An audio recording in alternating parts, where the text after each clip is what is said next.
You know what it is. It's another fabulous night on Connected to the Streets where you get it first and it ain't rehearsed. And we're going to keep this shit real for what it's worth. And you already know my faithful guy and sidekick, Player Trey. Yes, sir. What's up? What's up? What's up? What's up? Man, what's good, Brody? We in here. We in here. It's Thursday. Man, go ahead and show the people what you snacking on first. Hey, man. Go ahead. That's how we do it over here. What you snacking on? Tell me these ain't fire. And they original. I'm not saying that they are not fire. What I'm saying is, nigga, look how old you is. These are fucking Cheetos, bro. You ain't got past being 13 yet. Hey, so these what you get for $4.25 on commissary, dog. Yeah, you right. No. So, but here's the thing about this shit. We have come from hard times, brother. We don't have to go back to those shit no more, okay? We come from hard times, but we most definitely do not have to go back to those times again, man. You know what I'm saying? But what's up, man? My guys, Thursday night, 7:30, man. You know, it's only right if we kick this thing off right, man. First shot of the night. That better not be a fucking steel reserve. It better not be. Boy, I would shoot you in your ear. Dude, I didn't told you about that cheap ass beer, man. Hey, man, it's not no 211, man. Stop it. Listen, you're going to have people thinking we ain't balling no more. Hey, man. Hey, this is from France. It's called Genesee. That shit called malt liquor. That's what it is. How you looking at that shit every day, man? It's about Genesee. Malt liquor is what that shit. That's what it is. Malt liquor. Ain't nothing wrong with that, my guy. But man, we tuning in a Thursday night, man. You know it's only right. We got to get that first shot in, man. So salute to you, my guy. I got my good faithful glass tipsy. No, so I ain't pulled up yet, though. Oh man, what you mean? You eating them badass Cheetos? Put that shit down, man. We grown. We doing a grown folk show tonight. This shit good too, brother. It look like it's good to you, damn it. Anyway, man, look, I'm feeling pretty good and everything. Before we get into everything and I get some stuff off my chest, we're gonna get into some quick shit, real quick, man. Quick little video. Do some things. I'm gonna start off my boy Lil Dunn before we start airing things out and shit like that. Cause you on Connected to the Streets tonight. I already took my shot. I'm not taking another one. You gotta catch up. While you doing that, let's do it like this right now. JP shot another one. To the face. Shout out to Louis Dunn, man. He been rocking on here, man. Go back and check the episodes. I've been banging the eye so long, you diss us, you get paralyzed. They wish they stole my brother, so it's fuck the other side. This bitch was cheating on him, yeah, that shit fuck with his pride. Then you say you smoking hot, la homie, bitch, you know you lie. I've been banging the eye so long, you diss us, you get paralyzed. They wish they stole my brother, so it's fuck the other side. This bitch was cheating on him, yeah, that shit fuck with his pride. Then you say you smoking hot, la homie, bitch, you know you lie. Smoking on his brother, this for dissing me. That nigga ask me what I bang, I'm banging Big IE. They already know what I got going, tell them come and see. And I don't care, I catch you lacking, it's you and me. My little nigga got the drink, I slide with 223. And you don't wanna stay in. Don't forget you can also stream live on YouTube. You can go to Connected to the Streets on Facebook and also on my page. Yeah. I've been begging that eye so long, you diss us, you get paralyzed. They snitched on my brother, so it's fuck the other side. This bitch was cheating on me, and she fuck with his pride. Then you say you smoking holla, homie, bitch, you know. I've been begging that eye so long, you diss us, you get paralyzed. They snitched on my brother, so it's fuck the other side. This bitch was cheating on him, yeah, that shit fuck with his pride. Then you say you smoking holla, homie, bitch, you know. Bitch. Man, you know you lying, bro. Stop speaking on my nigga name. Yes, sir. Hunt your head down. Oh, yeah, nigga. And I'm in the book on off that shit, nigga. Bleaked up as hell. Stop playing with me, GGK. Real down out of the city, boy. Hey, that shit be beating in the two-seater, man. I was playing that the other day, man. That shit be beating, though. That joint go hard, bro. Shout out to Louis Dunn, man. Shout out to Louis Dunn. Louis Dunn definitely came to the show and blessed us, man, you know, as he should and everything. But what's up, my guy? We own Connected to the Streets. If you just tuning in, This is where you get it first, and it ain't rehearsed, and we're gonna keep it real for whatever it's worth. And if you don't know, just look at the names below the picture. You got Max Chevy in the building and Play Trey. That's what it say. The one and only. Come on, That's what it is. All artists definitely get at me, man, because this is definitely the platform, man. For us, this is built and established for us by us. FUBU, nigga, for us by us. What you talking about? Anyway, man, what's up, man? What's on your mind today, bro? Man, nothing. One thing that's great that's going on right now is right now they're getting ready to do the parade for my guy Mario, which is just passed, which is here in the city. I want to be a part of it, but unfortunately, we do have the show tonight. I'm hoping somebody go live, and I definitely could share it here and let people see what's going on, how much we really support our guy, one of our fallen brothers and soldiers, and it's going down. Loss is never good for anyone. Right. This was kind of one of the ones that I took hard personally because yes, I do. I have lost people before, but it kind of hit home when it's like somebody you grew up with is more like a friend and a brother and shit like that. So it hit a little different. You know what I'm saying? But other than that, bro, we definitely grow from there and everything. And also we are definitely about to add some new aspects to the show too.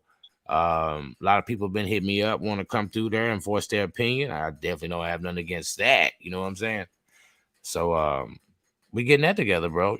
Just more add to the show, more content, everything. Yeah, we working, man. Like for real. We definitely working, man. And next week, don't forget, we got two hot dope artists. I ain't gonna say no names. Oh, you ain't gonna let them know? Nope. You gotta tune in. Oh, man, they gonna have to tune in. You got to quit telling folks the business first, because then they try to decide how they going to hate. Right. Yeah, so now you're going to have to give me some unidentified hate is what you're going to have to do for me, because, you know what I'm saying? Like, real talk. That's just the truth, bro. Like, and shout out to everybody that's tuning in from Facebook, man, YouTube and everything. And I know right now, there's so much going on in the city that, people are definitely at the ride and glide. So definitely after that, everyone leaves from supporting my guy. This joint gonna definitely be off the chain. So, but if you're here right now, definitely share the feed, share with your peoples, rock with us and everything. But Trail, before we get into some other shit, man. Also, man, don't forget to show them that new clothing line you got on. Oh man, you got it. This is the Player Trey collection. You know what I'm saying? Stand up, motherfucker, model. You know what I'm saying? I am. Hey, you heard me? You know what I'm saying? You see the Player Trey in the center. Then where's it? Here you go. You see the chaos right there, so it's official. You know what I mean? Shout out to my man Muhammad. You know what I'm saying? West End Mall. You know what I'm saying? Hook a boy up. So I'm gonna tell y'all what I told him. Right? Let me tell you exactly. Well, shout out to my cuz Jay. Shout out to my other partner, man, Jalen, checking in, man. Kim checking in. Everybody's checking in. I appreciate y'all. Love y'all. Please share the feed. But look, let me tell y'all. Let me tell you what I was telling dude. Right? You gonna go put your name on no shirt. I'm a grown ass man. I ain't walking around with your damn name on my chest, sucker. But you want everybody to wear your shoes though. No, now, but the shoes say 51 Boys, which kind of niggas, you got your damn name on there. That's my name. Yeah, listen. You know why? Because it's my shit. It's my shit. I can definitely dig it, man. But you ain't gonna have me walking around and have people thinking I'm a tambourine player either, motherfucker. Oh shit! About what the fuck I'm saying, man. Hey man, this is exclusive. It's specifically made for me. But if you order some, they might not have the Player Trey in the middle. It might have the logo or whatever. But it's definitely gonna be by Chaos. You hear me? Hey man, you know what? And folks, we have the 51 Boys clothing line. Don't forget, we do have that. But like another thing, people forget that I have the clothing line that I've been working on for years before. The 51 Boys was hot. It was exclusive. And right now we have so much shit going on that it only made business sense. But don't forget my actual clothing line, which is called Ugly. You can you named it after you. If that's what you want to call it, motherfucker. Hey, my nigga. I gotta see something. And let me tell you something. You can call me Ugly, because that's what the clothing line stands for. You know what Ugly stands for? Preach. Let me know. Understanding God loves you, motherfucker. That's what's up. What's up. So that's actually where the idea from the clothing line comes from. Ugly means understanding God loves you. That's where it comes from. I hope you got a trademark, cause that sounds good. I might jack it. You saw me do it first here on that. I'm gonna sue the shit at you. I swear to God, I'm gonna sue the mustache off your ass. I ain't playing. Hey, at least I can grow one, motherfucker. I can grow one too. At least I still got all my hair, motherfucker. Oh, where? Under your arms? Nah, I got it there too. I'm trying to figure out how to get rid of that shit, and then we really gonna be. Hey man, Facebook just blocked me too, by the way. Bullshit. Yeah, man, for sharing the feed and shit. They like, you shared it to too many people. Do you disagree with this decision? Of course, I fucking disagree with the decision. You stupid, stupid. They act like, but it's okay, bro. Like, we know what Facebook do. You know what I'm saying? It's all political. Hey, so they just blocked you? They just blocked me, real talk. So I won't be able to share anything the rest of the night because Facebook just, you know what? Let's give a big fat fuck you to Mark Zuckerberg and Facebook. And people say, why would you do that? They can block your show. Only on Facebook, they can block me on Facebook. My shit also streams on YouTube too, my friend. Also YouTube. Also YouTube. On my own channel. I own that jack, man. Shout out to Mark Zuckerberg for doing sucker shit. Hit him with the horns. Hit them with the horns, man. Hit their ass with the horns, man. Shout out to Mark. You know, we feeling pretty good, man. And everyone is basically starting to tune in because we started to do this thing called Off the Chest in the beginning of the show. You know, so let's get a few things off the chest. Things be saying stuff and people say, well, I promote this and I promote that. And when certain people die, I do this and I say this and I say that. Okay, let me clarify that and get a few things off my chest, okay? Go ahead. Now, bro, we all come from the streets. It's a given fact. We all know what we do out here in the streets. It's a given fact. There was people before us. That's a given fact. There's stuff that happens in the streets that we know happens in the street. That's a given fact. You feel me? So, all right, when that comes along, all right, people go out here. All right, I'll give you a good example. If you go out here in the streets and make a name for yourself for shooting motherfuckers, right? If somebody fucking shoots you, I'm not sympathetic to that. You live by the gun, you die by the gun. You get what you get out here, what you give. You dig? Right. I'm not sympathetic for that, you know. So people be, you know, want me to be like, man, bro, why come you didn't say nothing about that? Nigga, that was due diligence, nigga. If you done shot 4 fucking people, bro, and somebody shot your ass, nigga, that's your due diligence, nigga. That's the karma coming back. That's your karma. Yeah, right. So like, okay, so when people hear me speak about like Mario and people like that, right, that I lost, these people ain't in the street. These people served, protect the community, went to the military, did a good life, coaching, helping the community. What? Yeah, that's why that, because it's not only me, it's a lot of people that lost in the community to something like that. You feel what I'm saying? Like, of course, his family is immediately affected and hurt, but there's also other people, like there's a bunch of kids that this man coached that's gonna not have that void anymore. You get what I mean? Right. If you out here shooting motherfuckers, there's no, man, motherfuckers ain't missing you. Nobody but the gang. You know, like nobody missing you but the gang. But let's just be honest, when I be telling folks about the gang, when you go to jail, the gang don't have your fucking back, bro. Like, it be your family, your money, your gal, and all that, right? These are folks that's sending you fucking money while you locked up. It ain't the gang. You might have a few, 1 or 2 guys that really, y'all was probably cool and close, even if y'all wasn't in the gang. Right. So them people gonna do for you regardless. They're gonna help you regardless whether you in the gang or not. You feel me? But people so quick to say that shit that like I quick to promote this and yes, I'm very strategic about things that I promote due to the fact of the backlash and shit behind that. You feel me? Like, I'm not an advocate for dumb shit. You shouldn't be. You know, nobody should be. I know. So who the fuck, you know, really want to live like that and like in a sense be like, okay, that's what I'm standing behind. You know what I mean? Like, I stand for that. For one, anybody know me, I'm not in the gang. So you like, but it's not that I haven't been around it. It's not I have not tried to participate in certain activities, but me being the type of person I am, and I think more as an individual, I just can't see myself being held accountable for a bunch of other people. You get what I mean? Mm-hmm. You come in this world alone, you're gonna leave this joint alone. So while the time I'm here, I only want to be accountable for me, my actions, and the people that I push for into a certain light. So, like, nah, I don't really indulge in those kind of politics and stuff like that. It's nothing against it. It's to each and own. But listen, I know what I'm about. You feel me? Right. I'm not in a point where my life where I'm trying to find myself and find out who I am. Like, I had a father, so I don't need coaching on how to be a man. Right. You feel what I'm saying? I had a mother. You know, and a lot of our young men out there are lost because they didn't have that. You know, and where we come from, you know, a lot of us had 2-parent homes. You know what I'm saying? Which is uncommon. It really is. In this day and age and time, it's uncommon. And I be telling folks, like, really, because I'm a full-time father before I'm anything.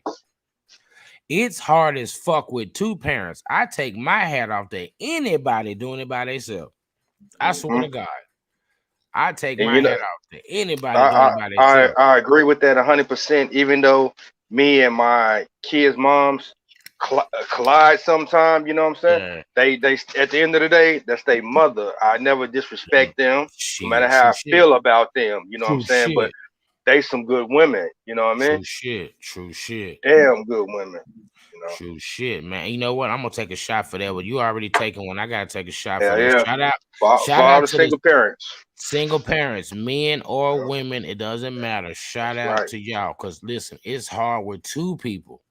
It seems fucking impossible with one. So I take my fucking hat off to anybody that's, you know what I mean? Like, man, all right, my shot. You already took yours. Yes, sir. That sound like it went down good, boy. That motherfucker stung a little bit, bro. You know what? What's that? Is that the white or the gold? Oh, you know, that's only gold for me. Silver and gold. You know what I'm talking about? I'm only on the gold. You know, what am I rocking? I'm rocking number gold tonight, Jack. I still rock the white gold and everything else too. So yeah, you know I had to put the white on tonight. You know, check this out. Put white on tonight. I actually need to take a little break. So while we doing that, bro, what I'm gonna do is I'm gonna play something for a few minutes, man. We definitely got some shit, more shit we're gonna get into, talk some more shit. But let's get into some footage and shit that people probably would have missed. Live performance, 51 Boys, A1 since day one. Let's do it.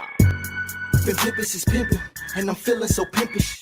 I'm all in, I'm not like I'm motherfucking penis. Turn up. Everybody needs to know what this is, baby.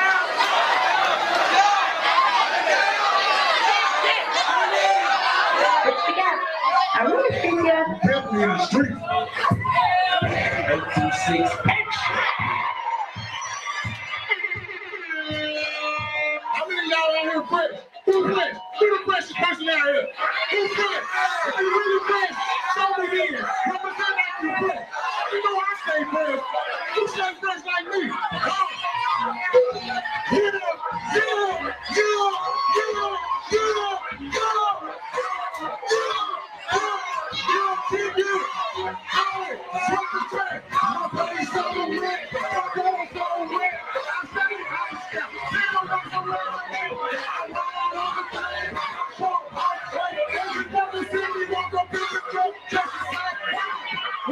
I'm so glad.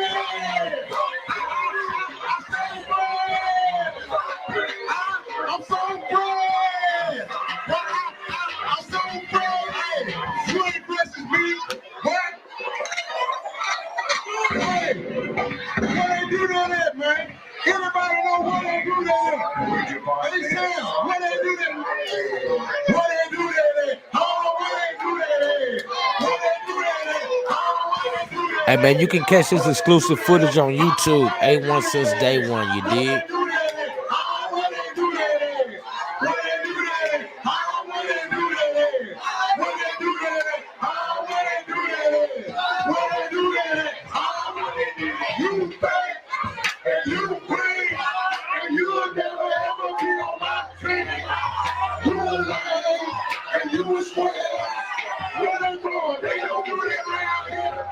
So, where they do that?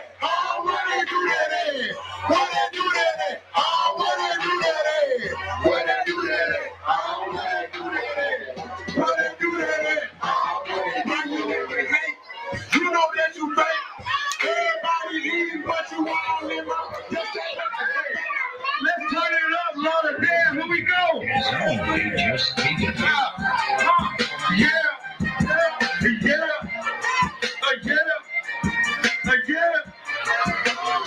Hey, now put your hands in the sky. Put your hands. Now put your hands in the. Now put your hands in the sky. Now put your. Here we go. It's something like 365, 24/7. Even behind the bars, you can catch shook. Don't make me go postal if I don't know where my mail is. Watching me close. I know you smell it. You can't gotta see it to believe it. Hustle and grind hard for the walls who take this. When the puzzle was messed up, I'm the one that bend it to pieces. Just do with me, making sure that we eat. I need you to. Hey, that's that shit right there. I had to take a little slight break and show that nigga. That's that shit, Jay. You know what it? It's got to be a better way, my nigga. These niggas so they do it, hey.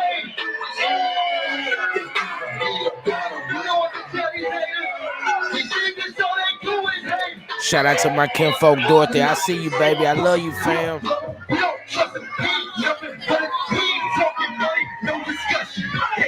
Look like y'all was lit that night. Oh, bro, it was just a regular night.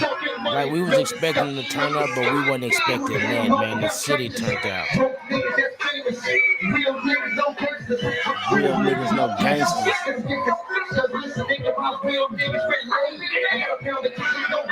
And we taking it to the face.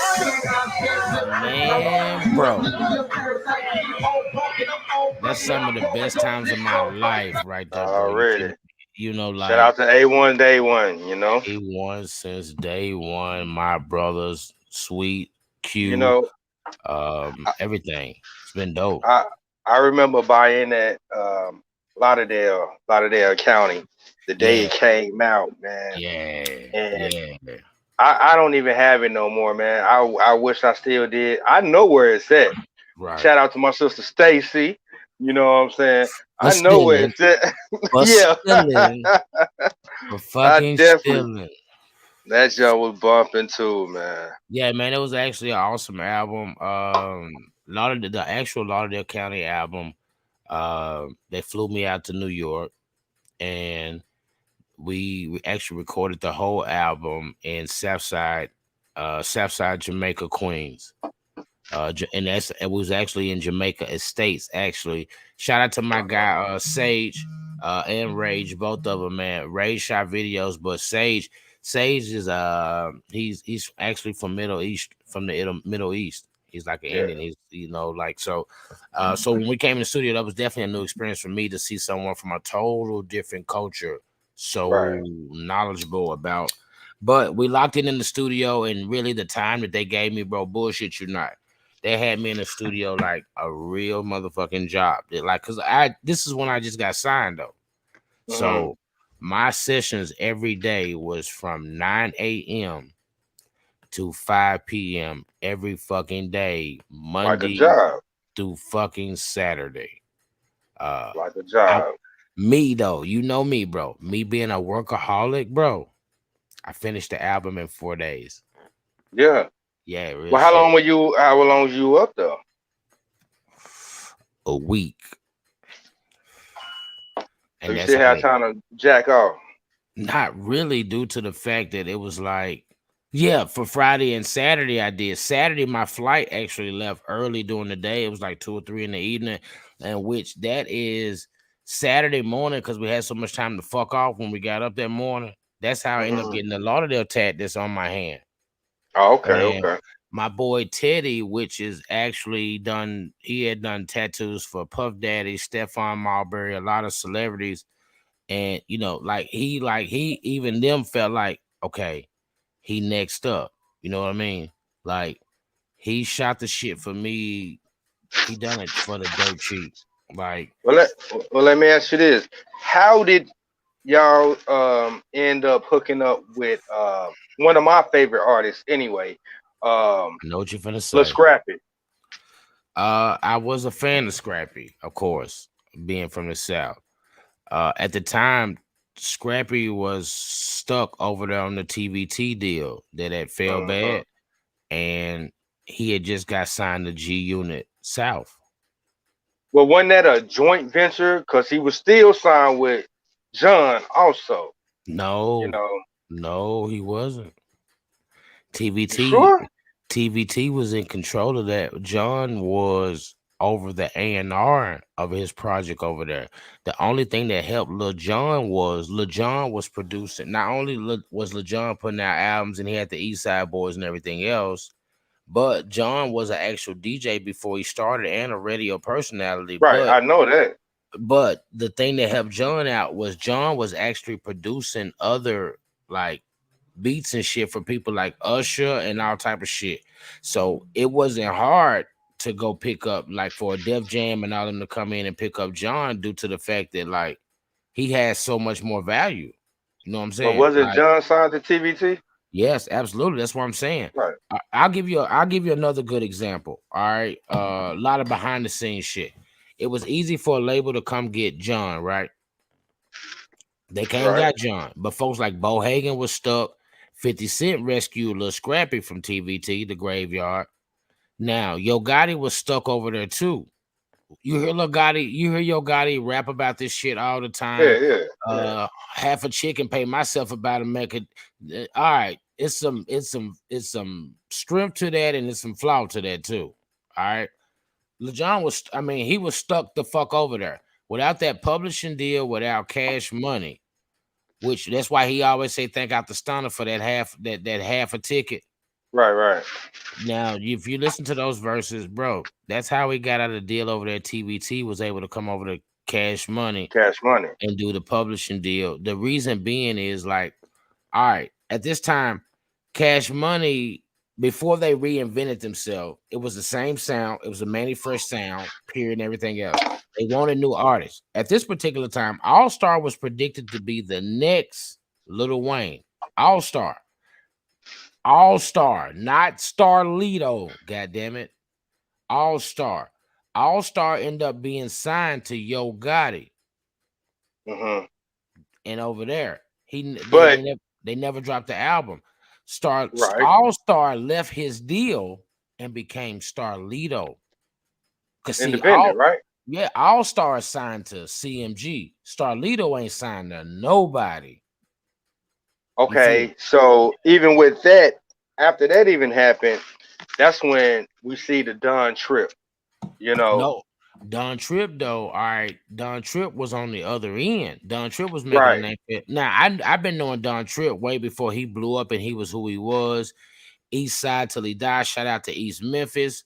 We was recording around in the same studios. I was fucking with Randy Parson out there, which was a CD duplication king. He also owned some studios and other shit. Once again, it was my second time meeting up with LC, Sweat the Track. If you've heard that on a lot of early Memphis shit that blew up too, also in the industry, Sweat the Track, that's my nigga, LC. But actually, when I met Don Trip, we was in Randy's studio in Orange Mound. Big ass building painted orange. I swear to God, they let you know, nigga, you in Orange Mound. The building was orange. But the studio was on the inside. It was painted Tennessee Violent colors. I was in the studio, me and Sweet, recording a song called Squeeze the Charmin. LC produced that. Right. So LC produced that. LC also engineered it and recorded it. In 2-3 other rooms, you had Don Trip, you had my boy J2 Hogg, which if you go back to the 51 Boys Part 2, he has a J2 Hogg is on the 51 Boys Part 2, but that's where we actually met and built the connection. It was in the studio at Randy's studio, and it was LC and Don Trip was in the other room. And I met Don Trip, true story. Don Trip, you know my nigga, real East Side nigga, white beater, some jeans, a tool. He had a tool on him, even though we was in the hallway. We didn't know each other from a can of paint. We was just kicking shit. And he was like, bro, step in here and hear my dog. So we step in here, and that's when I heard J2 Hogg on a DJ Squeaky beat that was actually produced for Bun B. Yeah. And also Don Nitty actually done some on the beat too. I know Don Nitty at a Clarksville, Nashville, all that. Shout out, he should be home now, man. He got locked up, real nigga, real one.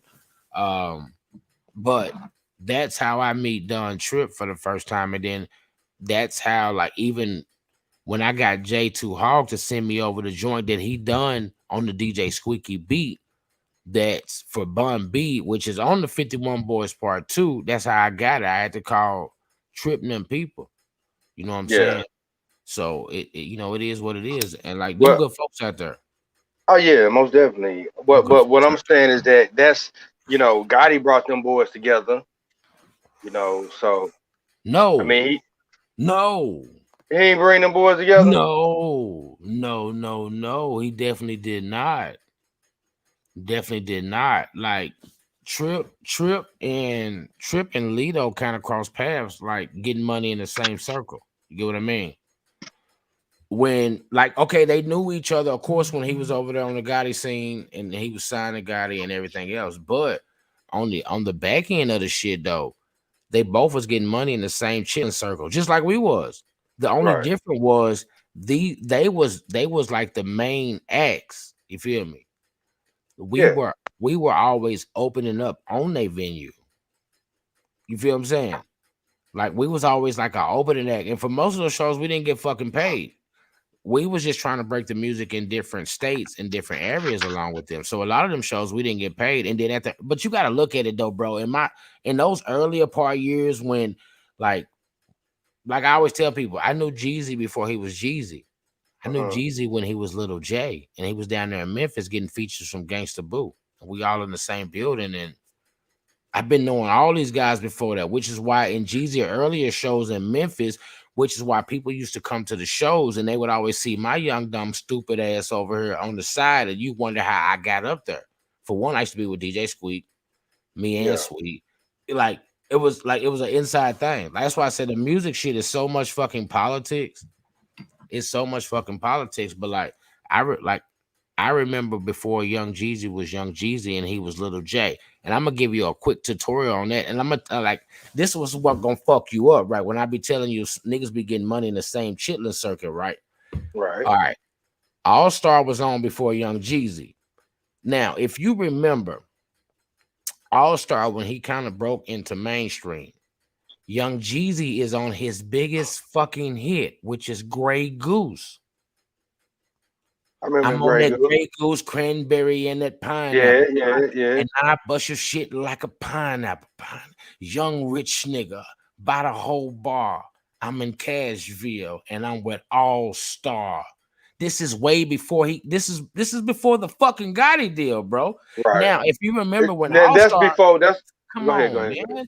If you remember when All Star actually signed over to Cash Money, they redone fucking Grey Goose, and they put Yo Gotti and they put Birdman on it. Come on, man. But Jeezy wasn't who he was then. Like, you get what I mean? Like, he was on the way up then. You get what I mean? Right. Because like, even when I was living in Atlanta, I was fucking with the Legion of Doom DJs, right? And my writing skills weren't up to par, but they was fucking with me off the strength of this one guy named Drew. So shout out to Drew. We got his last name though, but and we came out to the Douglasville too, nigga. I remember. Douglasville. But when Jeezy started popping, they started producing a couple of records for him. Nigga, I got lost in the mix. You know what I'm saying? Which I'm cool with it. I ain't got no animosity about it because, like I said, my writing skills went up to par at the time. Right. But that made me sit back down, readjust my train of thought. And shit, it is what it is, man. But look, that's what I always tell folks. But like, you gotta look at my circumstance, right? I've actually met him when he didn't even have that fucking rap name. You get what I mean? Yeah. You met him day one. Yeah, he was Lil J, and okay. So people need to go back and look. Young Jeezy, way before Trapper died, he has a mixtape. He is Lil J, and the name of the mixtape is called Come Shop With Me, which done over 50,000 units in fucking Atlanta, which is how he was able to structure the deal and everything. And this is way before fucking So Icy. Yeah. Way before that. Way before. That's why I said people like, it's different from being on the inside and people looking at these internet blogs, and it's different from a motherfucker who was there and around that shit at the same time. That's the difference in it. Like, that's why I say I met dude down there trying to fuck with Gangsta Boo and them too, because like at the same time, and you remember this, my early years at Club Moombastic when we was 12, 13 years old, that's what we was opening up for, which, you know, the world calls them 3-6 Mafia, but we come from the 666 Mafia area. Right. The 666, the devil worship and shit that they was doing. And like this, but like, well, my thing of it is this is before fucking Tear the Club Up. That's what folks fail to realize. My history with them is way before Tear the Club Up. Right. You know, this is back when the tapes came out. No, but fuck it. This wasn't back when Tommy Wright was the hottest fucking artist coming out of Memphis. Tommy Wright was the hottest. I mean, I'm gonna still have to disagree with that. You know what I mean? Tommy Wright was nice, but he wasn't the hardest out of Memphis. No. He was popular. He was popular. No, but we talking about before them, before selling album, before anybody and all the other shit. You gotta look at it. Tommy Wright died out at the time the CDs came in, but the whole tape era, he existed way before them. We got his music before we got 666 music. Okay, go back to On the Run and all that shit. All that shit is way before Turn the Club Up. Oh yeah, of course. Okay, but listen. Okay, you take the earlier 666 tapes, the volume 16s and all that shit, right? That's after the Tommy Wright era when we got it. Cause like they wasn't doing shows down in Dyersburg and Ripley and all these other places at that time. That the shit that broke them open was down here was Tear the Club Up. But bro, I don't know about you, but I know I was bumping 3-6 a long time before I heard some Tommy Wright though. But my thing of it was to say I was actually doing shows with him. Every show in Ripley, the National Guard Army, every joint at Boombastic, and everything that was like that was close, Chocolate City. I opened up for them. Like, but I was so young, like for me, it wasn't about the money. It was about like I was so young, like grammar school, junior high shit. So it was more like being able to go back to school and say I was around these niggas. Right. Well, it wasn't about no money. Let's cut to a video, and then I got some more questions to ask. You look like you want a motherfucking video. I do, cause shit, nigga, I want to know. God damn it. You know what? By the fact, I got to show this shit because this is the funniest shit. You know what? Here we go. Hold on, I got to show this shit. Before we go to a fucking video, because I showed you this shit earlier, right? And I was like, I didn't even see it. I didn't see it. You didn't see this fucking video, bro. Nah, I didn't see it. Oh my god, I got to show you this video. This motherfucking woman is so fucking drunk, bro. She just folded on the whole fucking sobriety test. Watch this shit. Oh, that bitch is done. Oh, that bitch is done.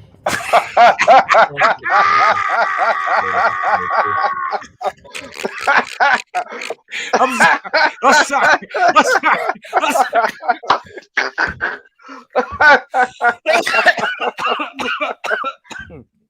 I'm so fucking sorry. I'm so fucking sorry.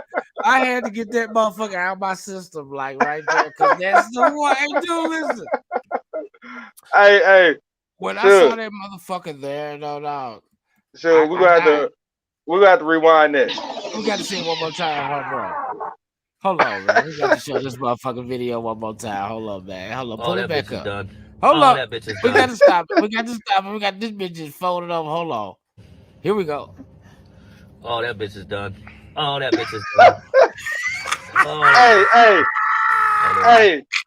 Hey, the commentary by itself. Look. Hey, the commentary by itself. Oh, that bitch is done. Oh, that bitch is done. Hey, bro, listen, we've been sitting here bullshit for. Let's take a shot to that. Hold on, one more time, Trey. I'm sorry, I gotta play it one more time, bro. Hold on, I'm sorry, I gotta play it one more time. This shit just too fucking funny, bro. Hold up. Oh, that bitch is done. Oh, that bitch is done. Oh, that bitch is done. Oh, they're laughing at her too. Was she driving? No, bro. I don't know what the fuck she was doing, but it was sobriety test, and like, bro, a sobriety test. She totally. You know what? Let's take a shot to sobriety, motherfucker. Hey, hold on, bro. Don't take it without me. Don't take it without me. Let me get my good shot. Jose Cuervo, man. Okay. Let me get my shit, man. I'm sorry. You can probably hear me pointing up. It's the king. Nah, I ain't gonna play that right there. Yeah, man. Yo. Dude, oh shit! That shit right there broke my spirit when I saw it. Folded. They had the right caption. Right caption. Dude, he kept saying he's like, oh shit! I can't even get this shit out. Oh shit! He's like they laughing at her too, man. They laughing. At her. Oh shit, man.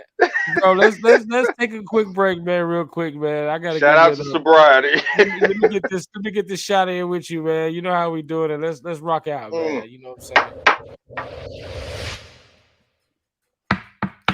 Yes, sir. Sleeping Giant, Chaos Music Group. Goddess. It's the infamous Rap Devil. Let's go.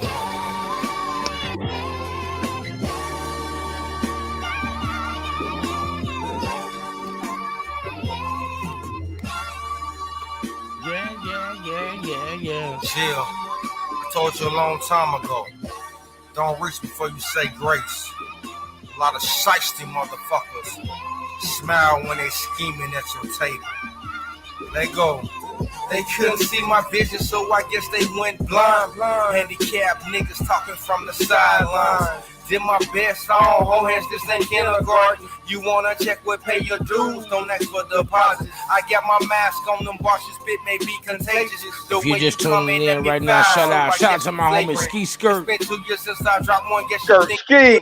Shout out to my homie Dell, but I see you, homie. I got a crib, but I'd rather be laid up in a telly with ocean views, Tommy gun cop and cheddar like belly.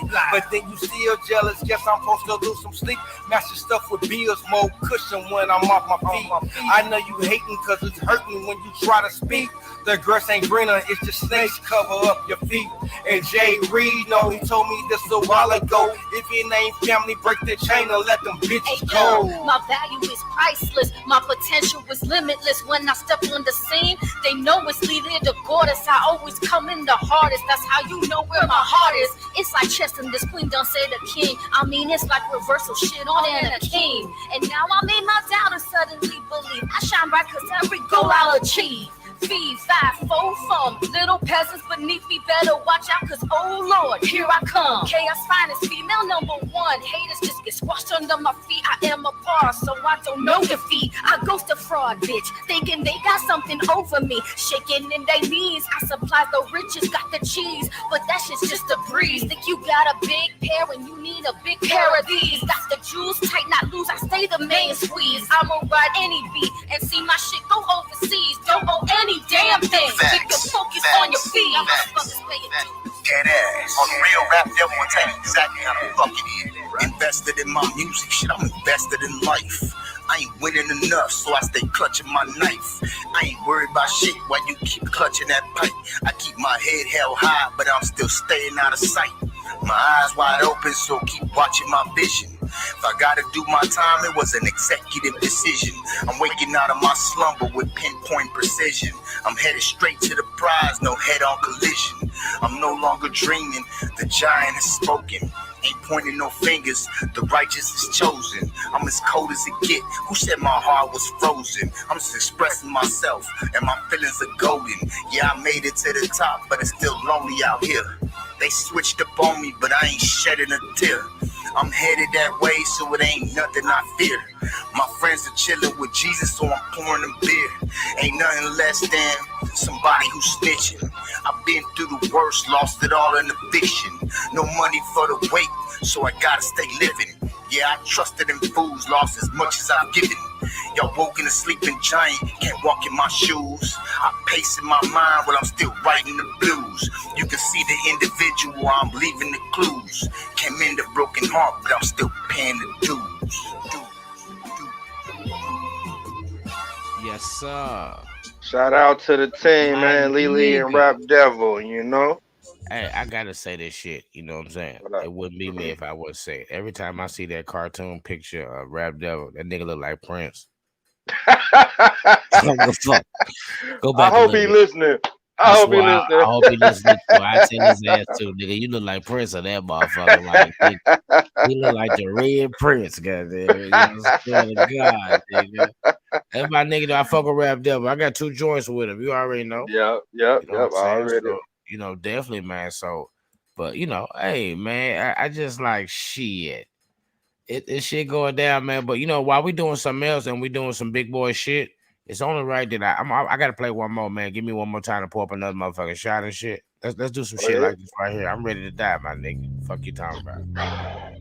Oh shit. Yeah, that bitch hard. You already know, fool.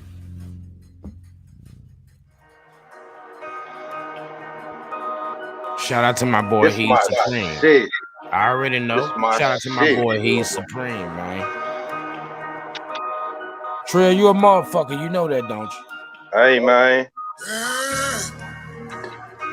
I think I'm ready to die.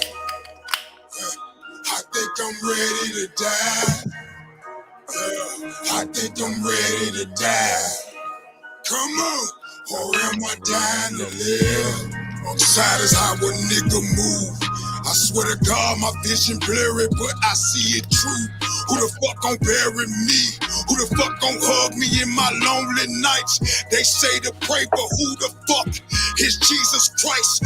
I walk on water, spit flames, reminiscing. Fuck the world, I know it's cursed, and the angel pissing. I smoke demons, I drink angels. I get high with dark sides, I'm on a different angle. Now follow. I think I'm ready to die. I think I'm ready to die. I think I'm ready to die. Yeah. I think I'm ready to die. Yeah. Come on. Or am I dying to live? As I walk through the valley of the shadow of death, I got my motherfucking chopper and nobody left. I got no motherfucking friends, just enemies. These motherfuckers wanna make me bleed. I see how the fuck you niggas love me, but you curse me. How the fuck my mama, she love me, but she birthed me. My father locked up, he never gave a fuck. I guess I'm out of luck. So in this fucking pistol, I'm gon' trust. I think I'm ready to die. Man, shout out to He's Supreme, man. Shout out to He, man. That motherfucker hard, Jack. It goes hard. Hey. Am I dying to live? They say this shit is just my suicide note. I ain't wrote shit down, nigga, so follow what I quote. I'm deeper than the abyss. Let me write to this. Let me speak my truth and let me talk my shit.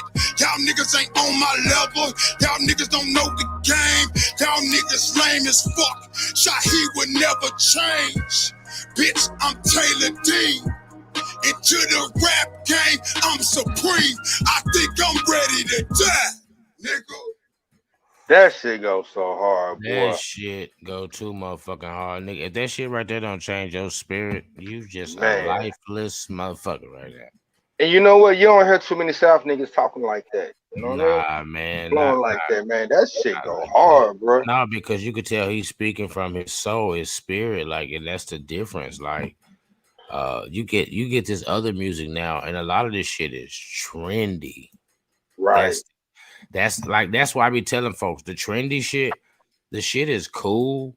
You know what I'm saying? Like, but at the same time, bro, that shit don't stick around long. It's like, that's the thing about trendy music. That's why I be telling folks why you can see like a Nobody Needs Nobody and still today is relevant, because that song has so much substance to it that like you can't tell me that you don't feel like that sometimes.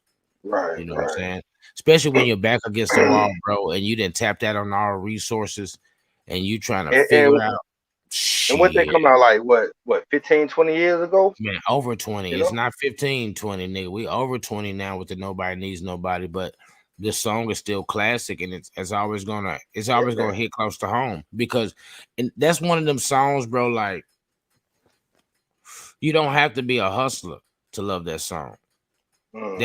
That's a real song. If you at work and you trying to provide for your kids and it feel like you're fucking back against the wall, that nobody needs nobody will motherfucking cut sharp through your soul and get you in the right spirit.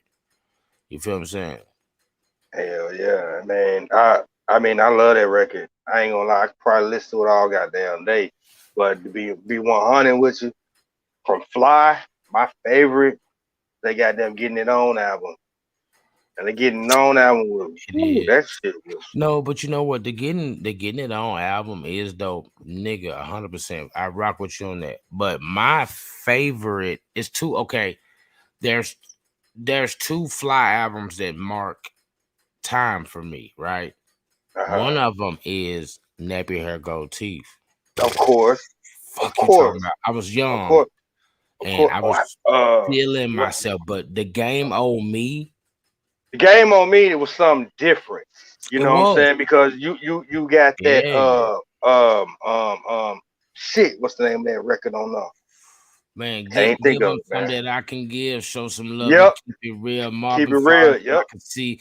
Then this for LIF. Man, come on, bro. Yeah, man, stop it. Man. Dude, don't do that. Like, that was that shit. We had heard that traditional Fly. You feel me? The traditional Fly with these. But the Game On Me showed motherfuckers he can spit. He could spit. And that's why I say, bro. See, music like that had so much substance to it. That's why it's still relevant today. The other music that's trendy, it feel good at the time, but 6 months from now, you don't remember that shit because you don't feel the same fucking way. Like you gotta make music that originate with people's soul. Like, everybody don't sell dope, but everybody don't work a job. Everybody ain't a family man. Everybody take care of their kids. Some people don't. Like, you know what I mean? Like, you gotta make that, because music is timeless, but it marks time. That's why I say, even when, like I said, when I go back to Nappy Hair and Gold Teeth, you remember that shit. You was younger. You know what I'm saying? Right. Fly was the shit. And then when we get up to like the Game On Me, that's the growth and everything. And it was like you said, it's something totally different. You know what I'm saying? I mean, it's just like me, man. I remember making my first album with you. You know what I'm saying? Well, actually, you did my second album. That first album flopped like a motherfucker. But I was prepared for the second. No, but the thing about it is, and I like me and you talk about this all the time outside of podcasts, all the other shit. But it's because we come from your first album. You come from a different era, so the marketing and promoting scheme was totally different. But see, we didn't know nothing about that at the time. No, we as a whole, I learned too at the same time. I learned a little bit before y'all. Don't get me wrong, because I was already a geek at heart anyway. Everybody knows that shit, that I'm a geek. I can't, like, I always tell people, I can't help. I'm from the streets, I'm from the hood, and I can't help like my tendencies and shit like that, shit that I might do. Or I can't, like, you know, my past. I can't help none of that shit. But the factual part of it is, I'm actually still a geek though at heart. Like, you want to have an educated conversation, and you want to get on some tech shit or whatnot. Like, okay, that's my conversation. That's the type of shit that thrive me. That's why people don't see me hanging out with everybody. You know that, because everybody can't. As far as on an intellectual level, they can't get on the same level with me, which is why some people will laugh and joke and be like, I hang with a lot of white people and Indian people and Arab and all. And what's wrong with that? No, it's nothing wrong with it. And that's why, because look, I learned one thing. When people want you to shut up, right? When you're around people and you're having a conversation, there's people having a conversation, and you got these people to the side that ain't in it. Like, all right. And the reason why they want you to shut the fuck up is that somewhere down the line in that conversation, you have surpassed their intellectual level. You know what I mean? They can no longer indulge in this conversation because you are past the basic shit that they know. They're not comprehending what you're talking about. Right. So that's why they want you to shut up. And I always tell people, you got to be aware of your friends that's around you like that, because at the same point of it is don't get mad at me and everyone else that understands this language and this lingo. Just like the simple fact that you didn't educate yourself. That ain't the fucking reason why we need to shut up. You need to educate yourself, so therefore you will furthermore have any more knowledge about what's going on. and can be involved with the conversation. Right. Like, you know what I mean? That's why I tell people be very, very, very careful about your surroundings, because you know, ain't nothing wrong with being a smart street nigga. No, because look, bro, listen, this is what I learned in life. Being smart, right, is different on a whole nother level. Cause like, okay, look, bro, you got street sense, you got book sense, and you got common sense, right? Right. Everybody can pass school and go to college and get fucking A1 grades. I done that shit too. I left college with academic honors. True facts. But it doesn't apply in common sense and street sense. Now, folks, it's not all the same. It's not. All right. It's not. Street sense. When you face people in life, whether it's in the corporate world or whatever or whatnot, you know what I'm saying? Like, you have to be able to comprehend when someone's trying to help you or hurt you. Huh? And that's the street sense when it comes to money. Like, if you've ever hustled in your life, you know there's people that want something that you have, and however they can get over on you to fucking get it, that's the street sense. Do it, right. See, like, I'll give you a good example of street sense, right? If somebody know you a kind-hearted person, right? Give me a good example.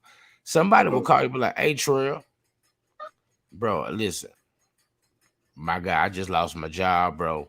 I don't know what the fuck I'm gonna do next week, and you know what I'm saying, I get these kids something to eat, and you know what I'm saying, bro, I ain't trying to ask you for something, but you know, I feel like you can help me. You feel me? I need you. You feel what I'm saying? Right.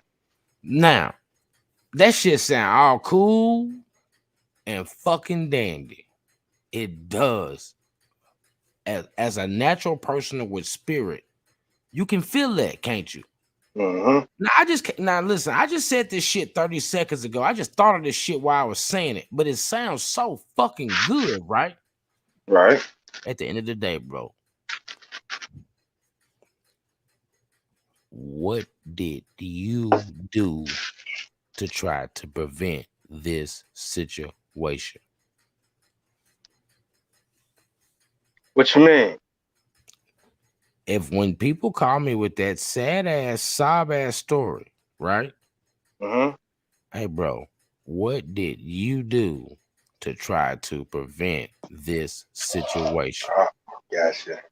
What you get fired for, bro? What you get fired for? What you get Why fired you ain't got for? the job Man, no they more? bullshitting, bro. I didn't go a couple days, man. You know what I'm saying? And then I came Why back. you didn't go a couple days? No, okay, so listen. You were trying to get fired.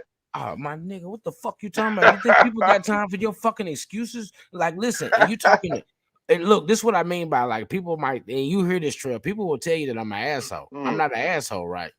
Bro, I hate fucking going to work every day too. What the fuck are you talking about? We were just talking about that. We was just talking about this shit. Bro, I hate fucking going to work every fucking day too, just like every other American in the fucking world. So listen, the fact that you chose not to go, hang out, go hit the block, lay up with your baby mama, and all this other shit. Man, I ain't got no sympathy for that, bro. I got 3 kids. So before I can give my money to somebody who made a logical decision based off how they felt for the day to not go do what they need to do, I don't have no sympathy for that. I'm sorry. Shit. Especially a grown ass man. Man, all right, bro. Now listen, not when I have to get up every fucking day. Okay, listen, everybody know this. I've worked a job my whole life, except for the time I was on my vacation. Listen, let me rephrase it. When I was on my vacation, and I was getting me some serious bread in my life, and I really, at this time point, I got so indulged in my lifestyle that I felt like if you worked a job, you was stupid as fuck when there was money like this out here. That's how I felt then. Like, my mama tell you the same thing. My mama used to argue with me like a motherfucker. My mama said, "So what you gonna do if I ever decide to smoke weed and all this, I said, Mom, I'm gonna come by your house because I know you're a little sedated bitch. And I know you're gonna have the best weed ever. My mom said, get the fuck out of my house. I love my mama. That's because I can hear Miss Curran saying that. But listen, but here's the thing about it. But like my mama know I'm a truthful person, right? So it's okay for her to be truthful with me and do some bullshit like that. And at the same time that she told me to get the fuck out of the house, I understood what she was saying. But I didn't get out of the house, of course. I just went downstairs. Because I used to live there. This is my damn house too, Mom. What the hell you talking about? I live here. I was here when they built this shit. I was more in the yard when we ain't had no wood on this bitch. Yeah, that's my mom. I love my mom. What Suge, since we speaking of truth, let's go back to 2003. Here we go. Let's go back to 2003. Horrible time in my life. I believe it was the Royalty album. I believe that would possibly. Where's my phone at? Oh man, never mind. We're gonna disregard that. Anyway, what do you say, bro? I just want to know about this one particular record. Fuck. And it's entitled. Fuck. I wish I still had it. Ted got it. I know Ted got it. Ted keep everything. He do got it. But point some fingers, say some names. Where did that come from? I fucking hate you. But I'm like me being. I know, but me being a real person, I have to answer the question. All right. What type of person am I to ask the people a bunch of questions and not answer these questions? They're easy though. Point some fingers, say some names. I made the beat, of course. Me and Junebug. Word. Shout out to Junebug. Junebug, Givan. I fuck with him. I done all the production for his drums and all the other shit. The recording of it, the original recording was done at my house. In the very intro, Kevin T, of course, was a Four Horseman. So, and he talked good shit all the time. Shit. Yeah, great shit. So, we took him actually to the studio to talk some shit in the beginning, and we did. The verses and everything was actually wrote before we actually went to the studio. The reason being was because, like, of course, you know, remember I had the little small studio and shit in Cherrydale, and I'd already made all the beats and shit. The beat was already made. Me and Junebug came in. No, actually, that's all me. That's not Junebug on that track. That's me. That's all me. The guitar and everything. I played the entire thing. But I didn't play it by guitar. I played it on a drum machine. That's how the beat was made. The beat was all made on a drum machine. It's actually called a Zoom 234. I actually produced the whole beat, engineered it, everything. And Kevin T is on the beginning of it because you gotta look at it at this particular time. My house was the trap spot. This is Cherrydale. That's where Point Some Fingers, Say Some Names. I'm fresh out of high school. I went to college. I dropped out of college because I needed a job because I had a baby on the way. But then at the same time, I got fired from that job that I had been at for a year. So I was already slick, like hustling and shit on the side. Like, you know, like, cause like at the little job that I had, I worked at Hibbett Sports. I'll tell anybody my whole true shit. Word, I didn't know that. Yeah. Okay. If you remember in Ripley, where the Chinese buffet spot is and the all them little stores is where they built their little plaza, La Hospitality is all that shit. Okay. In the early 99 2000s, me getting out of high school, there used to be a Hibbett Sports over there. It used to be one in Ripley. I am actually the first black person to ever, in my swear to God, right hand of God, if I'm lying, Lord, strike me with fucking lightning. I ain't even bullshitting. I am the first black person to ever work in Hibbett Sports in Ripley when it was there. The only reason I got the fucking job, okay, when I put on the fucking not the resume, the application and all the other shit, because even in high school, I even took the classes for the proper resume application, all this shit. Like I told you, I was on some geek shit. So Right. even in high school, I was a street nigga, but I was in all the smart nigga classes. But so I filled out the job. I didn't put my race down there when I went to the fucking interview, bro. There was two people that worked there that I knew very well. One of them being in the same grade age as Sweet. I'll give him his name. His name was, we called him back in the day, Minna. That's my boy Ryan Ward. He used to work at Hibbett's. And so he knew me. He knew me from the hood. We went to school together. He 1 year older than me. He class of 2000. I'm class of 2001. He fuck was Sweet.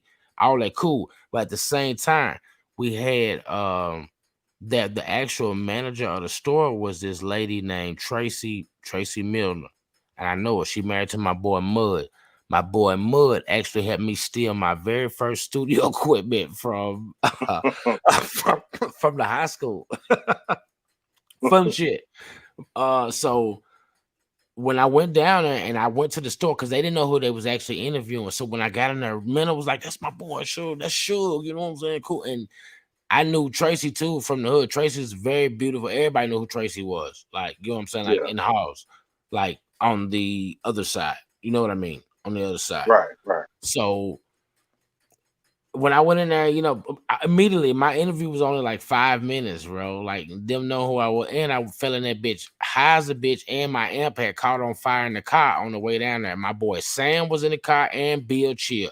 I burnt my daddy whole fucking flow trying to hook up a system to go to a fucking job interview. This is some stupid shit that I done, but I burnt up my daddy flow. The car caught on fire halfway.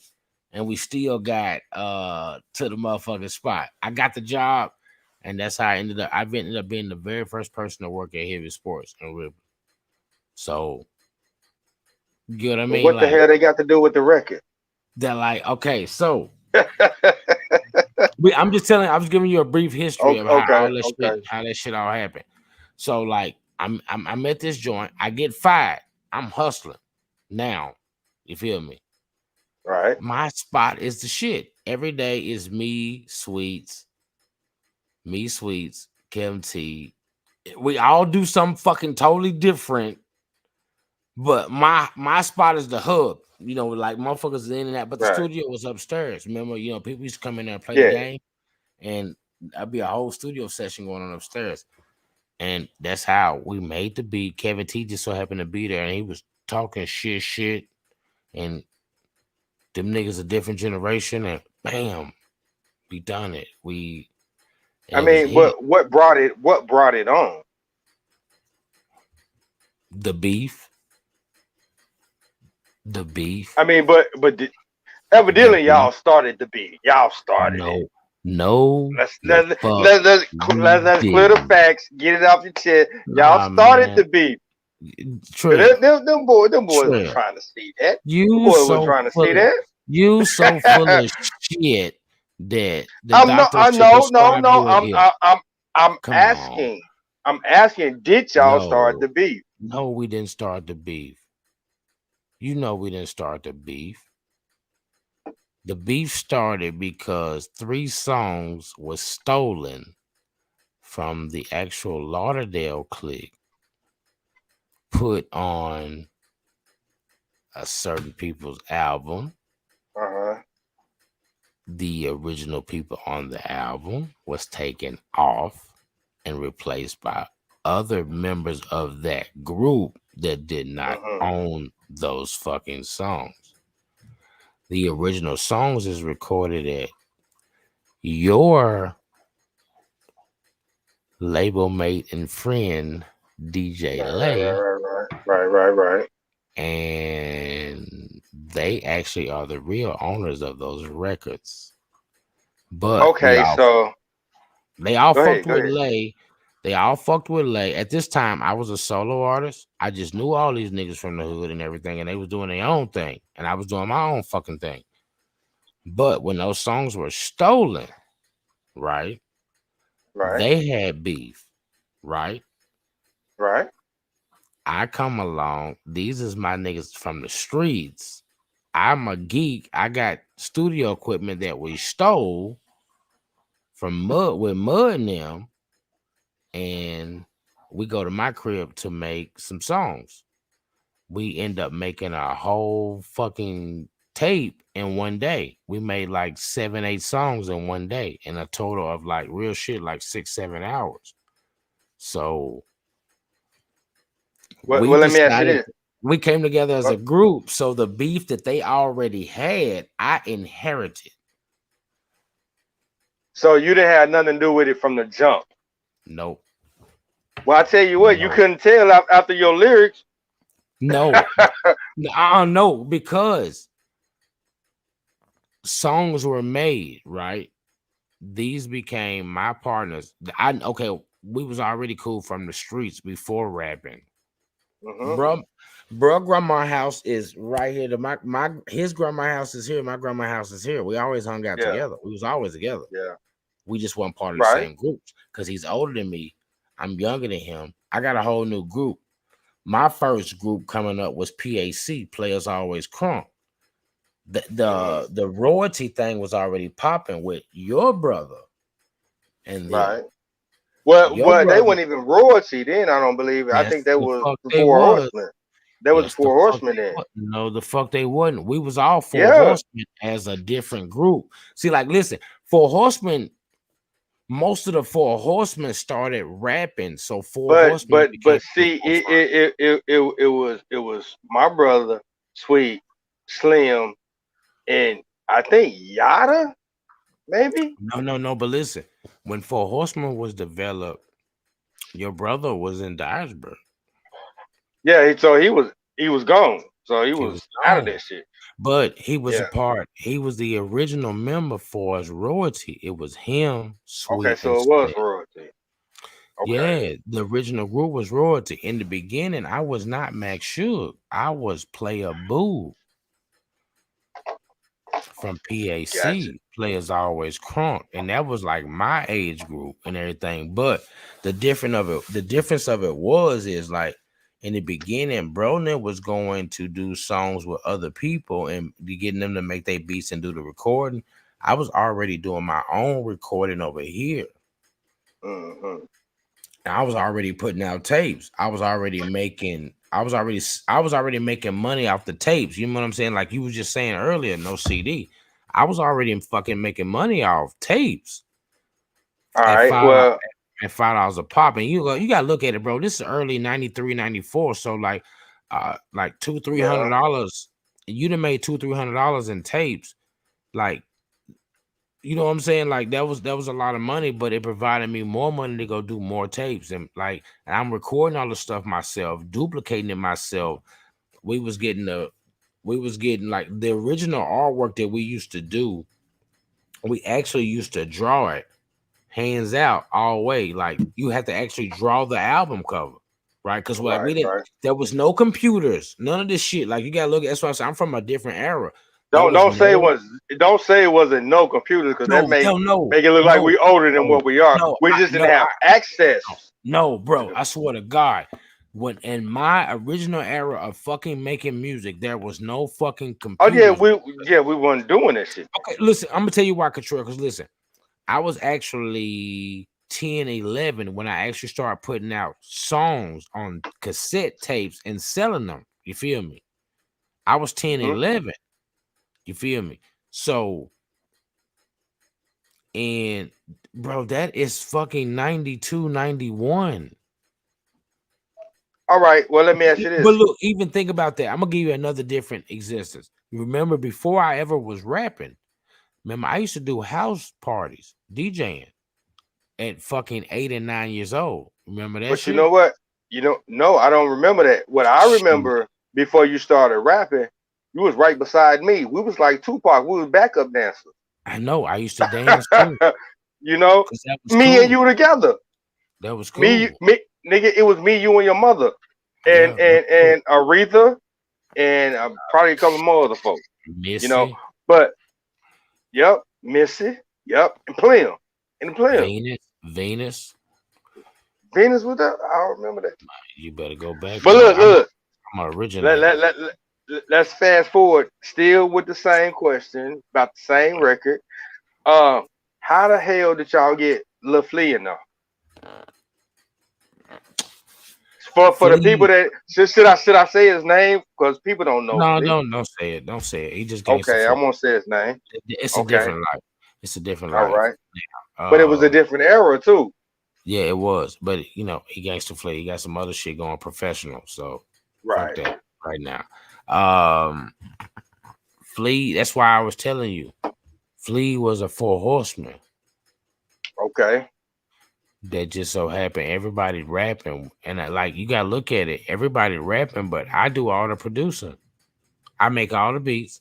I do all the engineering, recording. It didn't matter if you had a line or two to say that shit. Write that shit. Well, I'm gonna tell you. Flea had a lot to say. Yeah, but listen, and he ended that record. Because Flea was speaking on the behalf of his brother, which is okay, that's why I'm telling you, even on that aspect, okay, the beef with him was a little bit more different. It was because dude had an issue with his brother because his brother took his gal. But his brother's not a rapper. No, he's not. But Flea can rap. And very good. So Flea had okay. But here's the thing about it. See, Flea had already done 2 or 3 songs at home that he had recorded with a microphone and a 3/6 beat. But the difference of it was the quality of it was dirt. But this is my big cousin, so I'm already recording shit and recording a lot of people at this time, right? Because I make beats, I got the right equipment, all type of shit. So he come to me and we are man, but we already, I told you, we 4 horsemen. Right. So it wasn't like he had to get in touch with me hey bro, I want to do this jump. Bet when you want to do it. So bad. We I'm making tons of beats. See, Points of Fingers Say Some Names is one of the fucking last songs that we made. Concrete Jungle was way before that. That's what I was about to say. Even though y'all showed y'all last song, Points of Fingers Say Some Names because y'all called out some names.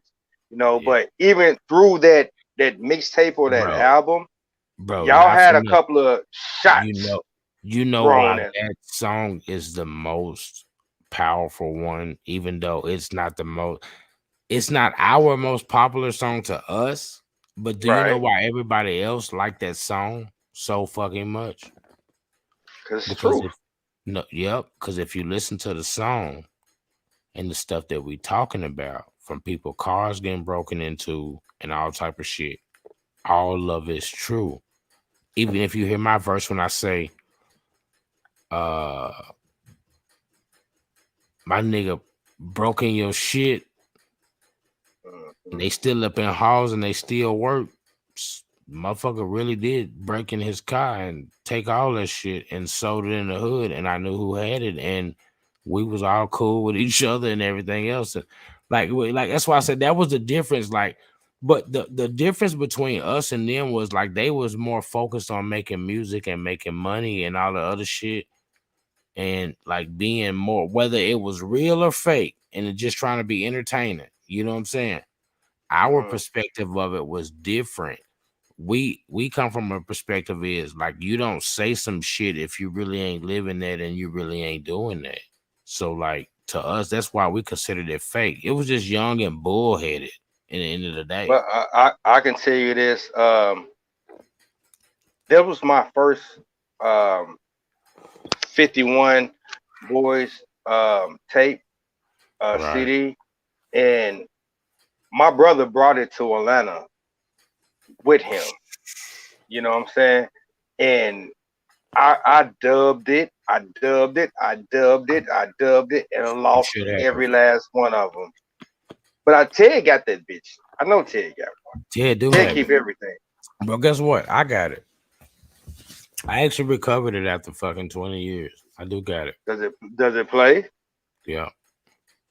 I need that. We finna actually release it online for free. Fuck that. I need that. I need that ASAP.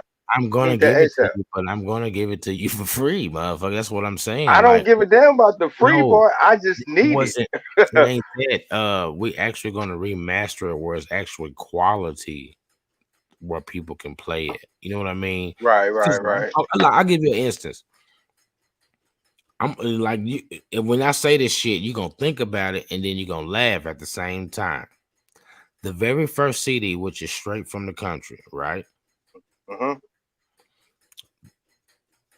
I produced the whole CD. Then we went with the Missouri and had it re-recorded professionally. I still produced all the beats and everything, but the engineering was different. And it's clear as fuck. It's great. It's awesome. Gordy, what's the name? No, what the fuck? You just fuck Dennis Gurley. That's Gurley. Dennis Gurley. Yeah, he did our first album too. Bro, PBE. look, even do that beef. Listen to what I'm saying. After y'all, even doing that beef, they showed up. No, we were all recording at the same studio. I was hearing that shit before, and they was hearing our shit, and at the same time, we was fucking with Eternal Soldiers, which was out of Missouri and everything too. Right. Which didn't fuck with them niggas either. Yeah. See? Shout out to my boy Bishop, because we and him still close, man. And he around the corner from me at any time. So but you know what I mean? Like our ties was so more streetwise.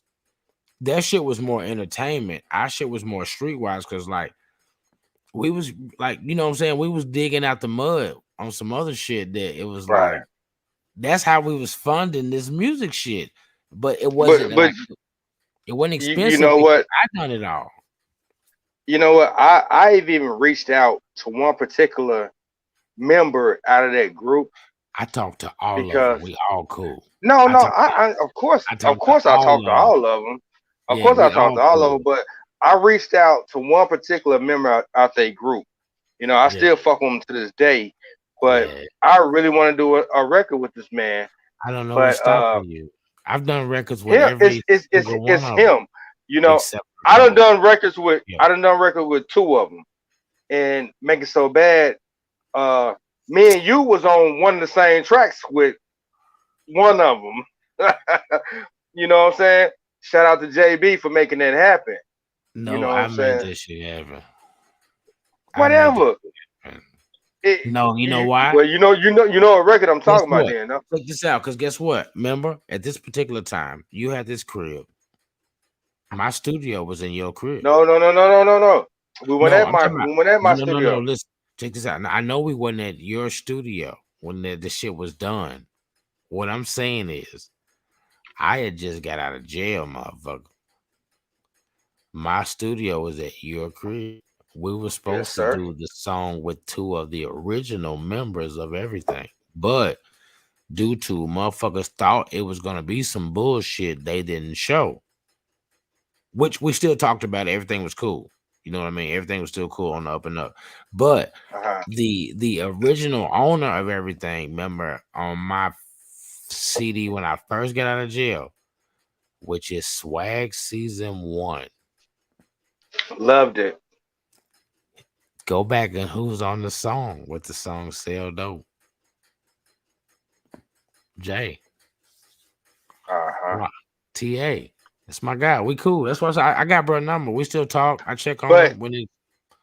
But he was also on the PBE album. Yeah, he's solid dude. Like I mean, like bro, that's why I said. Like, most definitely. When I thought about shit, like when we got older, like for one, it was easy for me. Let me tell you why. Because I initially really didn't have an issue with none of them. Because I inherited something due to the fact that who I was actually affiliated with and what we had going on. You feel me? Mm-hmm.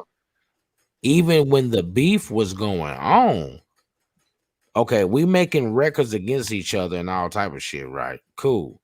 But I play football with all the fucking members except one. Right. We all play football together. After the jamborees, I ride with them. It's cool. Like that's what I'm saying. That like if folks fail to realize what it really was at that particular time, like it was on some real type shit. Like, look, you with them, I'm with them. We cool. If we ever end up squabbling or whatever, I know who you riding with. You know who I'm riding with. That's understood. But it never came down to that shit like that. Oh no, it never did. But no, a couple times it did. But I was never present, so I never had the. It was never. I had to pick and choose, like, right, man, like, cool. But even after that shit happened and whatever, people went to court and all this other shit and court cases and Y'all went to medical court bills. and all that shit. A lot of shit happened. A lot of folks on my side took losses, ended up on probations and more shit due to shit we was doing. That's why, like, most of those records are more personal and everything. That's why I said, like, if you listen to them, they true and they got stories in them. And that's the difference. The thing of it is, most of the shit that they was saying was basically like entertaining. It sound good and everything else. But you had some few loyal guys down on that team that really could get down over there, like scrapping wise, fighting wise, and whatnot. Because we was on that shit, and we used to get down a couple times, and here and there and whatnot, and it was kept that way. Street nope. Right. Only a couple times folks called court like cases. I didn't ever catch none. That's what I said. I was always busy doing other shit. I played other sports. I played all sports, but I still produced records. I still made beats, and I had my own studio, which is how I was able to record everybody else's shit, record my own shit. You know what? Even me and my team back then, even though I was in Atlanta, me and my team back then, we were still sitting back just watching, see how this shit was gonna play out. No, cause we fuck with both sides. You know what I mean? We fuck with both sides. You know what I'm saying? We were just trying to see how this was gonna play out. And I'm not even gonna lie to you. I know at the time who was running my camp at the time, but me personally, I was rooting for the home team. And I know. You already know. You know what I'm saying? Because it was no disrespect to them at all. None to them. That's why I say, like, we grown men now. I'm able to look back on that shit and be like, really, a lot of that shit was bullshit, because I really had nothing to do with it. But I was with a certain group and we was it still came out some good fucking music. Man, dude, listen, but at the end of the day, because they was hot as fuck. And we was hot as fuck too. You can't deny them niggas was hot, and we was hot as fuck. I can tell you this. But if I told you this, I never got together though. I done told you this several times. I still ain't heard their albums. Still ain't heard them. I have. I heard a lot of albums before other members did. That's a whole nother story. You know what's crazy? Most definitely. Because even when we was beefing, bruh, all right. I'm gonna call names. Pizzat stayed 2 houses down from me. Charlie Ho stayed the house before him, and I stayed the other joint. This when I stayed in Baker Street in Gates. I was still making beats and I was other shit and recording all this other shit. That's why I said I'd already had a couple of years of just recording shit. Whether I had the right equipment or not, I still was recording shit. So J-Rock used to come and holler at Pat. And I used to always be at Pat's house because Pat is my guy. We used to go hoop together, like, you know what I'm saying? All type of shit. So he's J-Rock will pull up and he be like, man, sure ain't with that bullshit, is he? So I'm like, no, man, tell dude, fuck this shit. This is back when he had the green Tracer with the sunroof, everything. I can see that. Yeah, all right. So he would pick them up. So, like, let me tell you what's crazy, right? We get in the car. We going to Dyersburg. He finna play the album. He was like, man, I'm finna, you know what I'm saying? You know how bro is. He kind of smooth and suave. He like, man, I'm finna play the CD, man. You know what I'm saying? I'm like, man, play that shit. You know what I'm saying? I ain't no hater. They play the shit. He playing the whole album. Hold up. Before you finish, let's take a break. Run to a video because I need a break right quick. Okay, me too, man. All right. Let's do that right there. Man. All right. Okay, recording. Want to go from Lost to Boss? Get you some of that Max Sweet drip sauce. Hey, damn, son. I see them goddamn shoestrings blowing the dog. What's up with the torn core shirt, boy? Fuck it, I want it all. Motherfucking drive. You know he's supposed to be here first thing in the morning, bro. All right. Woo! I thought you weren't gonna come, my guy. Babe. Going for the day, boss. You know what I'm saying? You know where we going? Where we go every day to the trap. Love. You mean? Let's do it.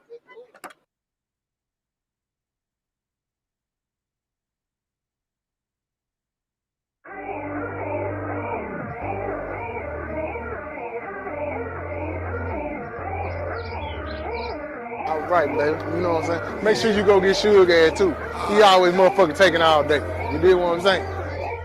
So much sauce, Taco Bell wanna sign me. What you doing over here? Get behind me. Like my girl, keep that strap right beside me. I hustle every day, call it perfect timing. Yeah, watch me hustle. Yeah, watch me hustle. Yeah, watch me hustle. Yeah, watch me hustle up in the trap, rocking true religion. I thank the Lord for my blessings. That's my true religion. He said he wanna have, that's a split decision. I came up whip it in the kitchen. Every day I hustle, I don't have to catch up. I use mustard. I take one and make me a cup. I'm pushing that weight while smoking that must. Don't worry about me, you for throwing that hat, but I'm rocking the cool. I don't fuck with you, cause you are brand new. How you telling on me if you don't got a clue? I do not play about my pay. Remember me and my guys used to be great tomatoes. Now we sauced up like tomatoes. Shout out to all my hate. You mix the water with the water and make this shit jerk. Till you catch yourself all Gucci bags, Gucci shop. So much sauce, Taco Bell wanna sign me. What you doing over here? Get behind me. Like my girl, keep that strap right beside me. I hustle every day, all that perfect timing. Yeah, watch me hustle. Yeah, watch me hustle. Yeah, watch me hustle. Yeah, watch me hustle. Just a young nigga trying to get the money. Had $1 trying to get 100. Had a dime bag trying to get a onion. Took a nigga shit, then I went upon it. Young chick made her a monster. The nighttime you be running from her. When she walk through, you be focused on her mind, trying to keep her honest. Making sure we eat her, focused on her tongue. Making sure we sleep good to the morning. In the PJs with the cheese and crackers. Way before they called the shit a lunch. Remember days on the empty stomach. To the fridge, but it wasn't nothing. When a nigga broke, he be looking funny. I'm just trying to eat like fuck stunning. I went and stayed at the Sheraton with the gold doors and the elevators. My credit good, I ain't need the paper. Worldwide to my local haters, trying to get it in by the tractor trailer. Buy a drink by the whole case. Went to jail when I caught cases. Kept it G like a Freemason. So much sauce, Taco Bell wanna sign me. What you doing over here? Get behind me. Like my girl, keep that strap right beside me. I hustle every day, call it perfect timing. Yeah, watch me hustle. Yeah, watch me hustle. Yeah, watch me hustle. Yeah, watch me hustle. Man, I was fresh as a motherfucker in them outfits right there, Jay. Hey, man, I was just about to say, it look like y'all got a little money. Nah, I broke as a motherfucker. I'm still broke. I don't know who told you that shit right there. That ain't my watch. That is not my. That is not my watch, brother. Shit, you know, folks think you got shit. They ask for shit. Real talk, man. What's guy? How you feeling over there, my guy? Man, I'm feeling Gucci, man. I ain't gonna lie, I'm kind of tipsy. Man, I'm very tipsy. We're gonna get back to this story. Shit. You ready for this story? Well, let's go. All right. So we back. So, bro, like I said, bro is at a pick batting them up. Guess what they going to do, bro? What's up? Bro is going to Walmart to put their CDs on consignment. And I'm in the car. And he finna play the album for Pat, but it's just me, him, and Pat. You feel me? Now I'm on the other side. You feel what I'm saying? Right. And like I told him, bro, man, fuck that shit, play that shit, bro. Like, so listen, keep in mind, I'm finna hear the diss songs and everything. How many tracks was it? I don't even remember, but this is the album with Scrap 1,000 and all that shit on it. It's hard. I heard the album. I like this bitch hard. That's how I know I got it. As soon as we get back, you drop me out. I'm going to work. Bitch, it's over. Okay, hold it before you finish. So they going to put it on consignment. Now, Was this album edited already?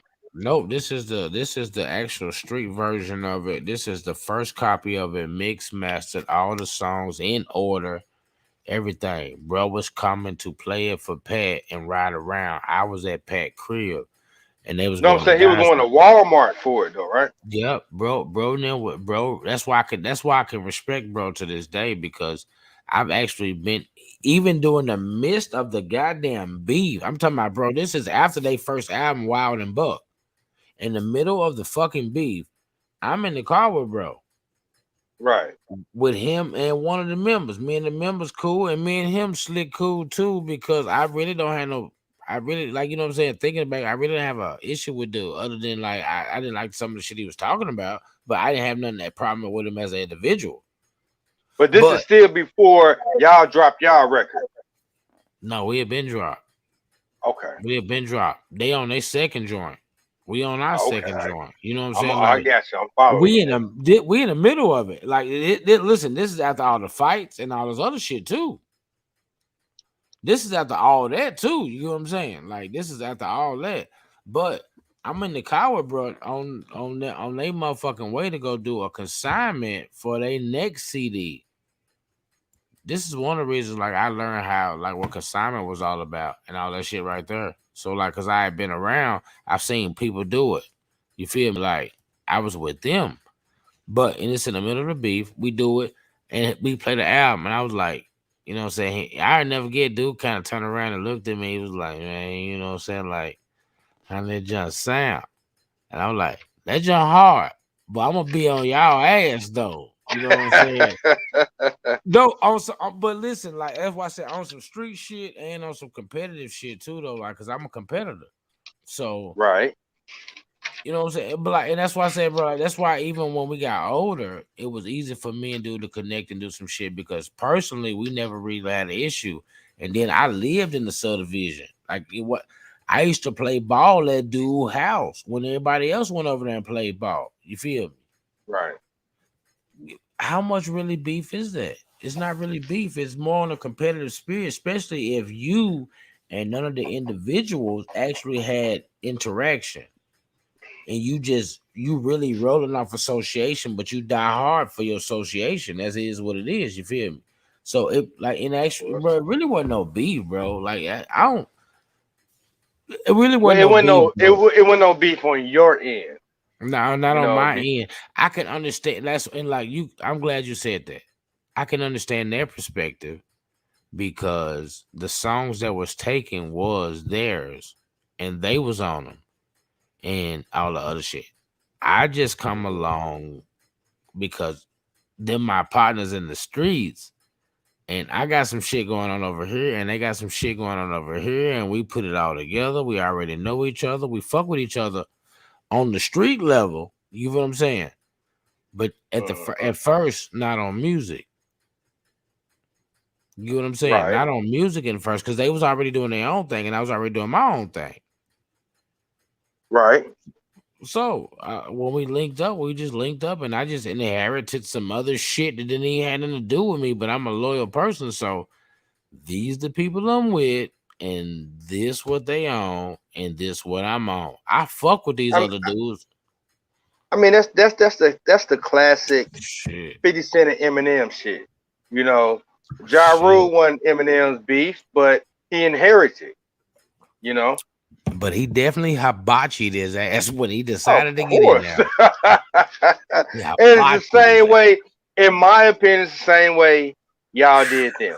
But like I said, I haven't heard none of their albums or none of their records like that. I can't listen. I'm gonna tell you this. I'm a real hip hop head, and even though a lot of them songs I'm dissed on and everything else, bro, them dudes had some shit that was clapping.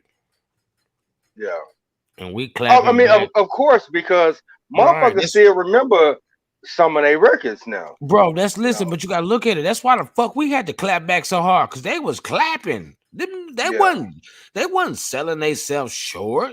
But like, okay, listen, we was popular on a street level. They was more popular on a more wide fan base, far as white black, young girls want to belong to shit. No, like everybody that we had that fucked with our music was drug dealers, nigga hustlers, nigga shooting dice, and because you gotta look at it. This the type of shit we trying to do, and we was doing it too. You know what I'm saying? In the club. I mean, basically they were more.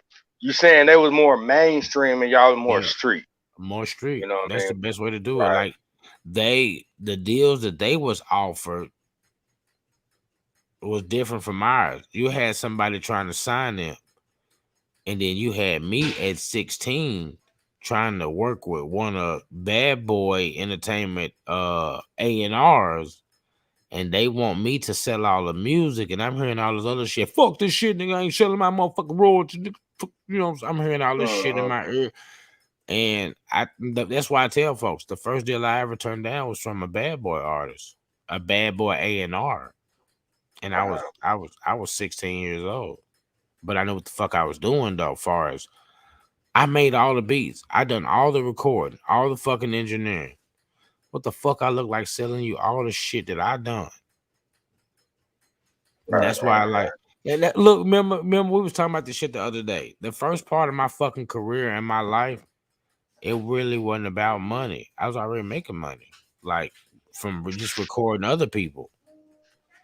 And I was making money from the sales of the actual CDs. Why? Because I made all the beats. I done all the engineering as far as the recording. I pressed up all the fucking CDs. So when it came to divvying up the, like, you know what I'm saying, the results of it, like, it was easy. I do all the paperwork shit. Like, so everybody ate. Everybody was cool. So for me to go make, me and Sweet to go make a couple thousand, bro, off some shit that I done, we ain't put no money into. Come on. How was I losing? I mean, because when I first got with you, I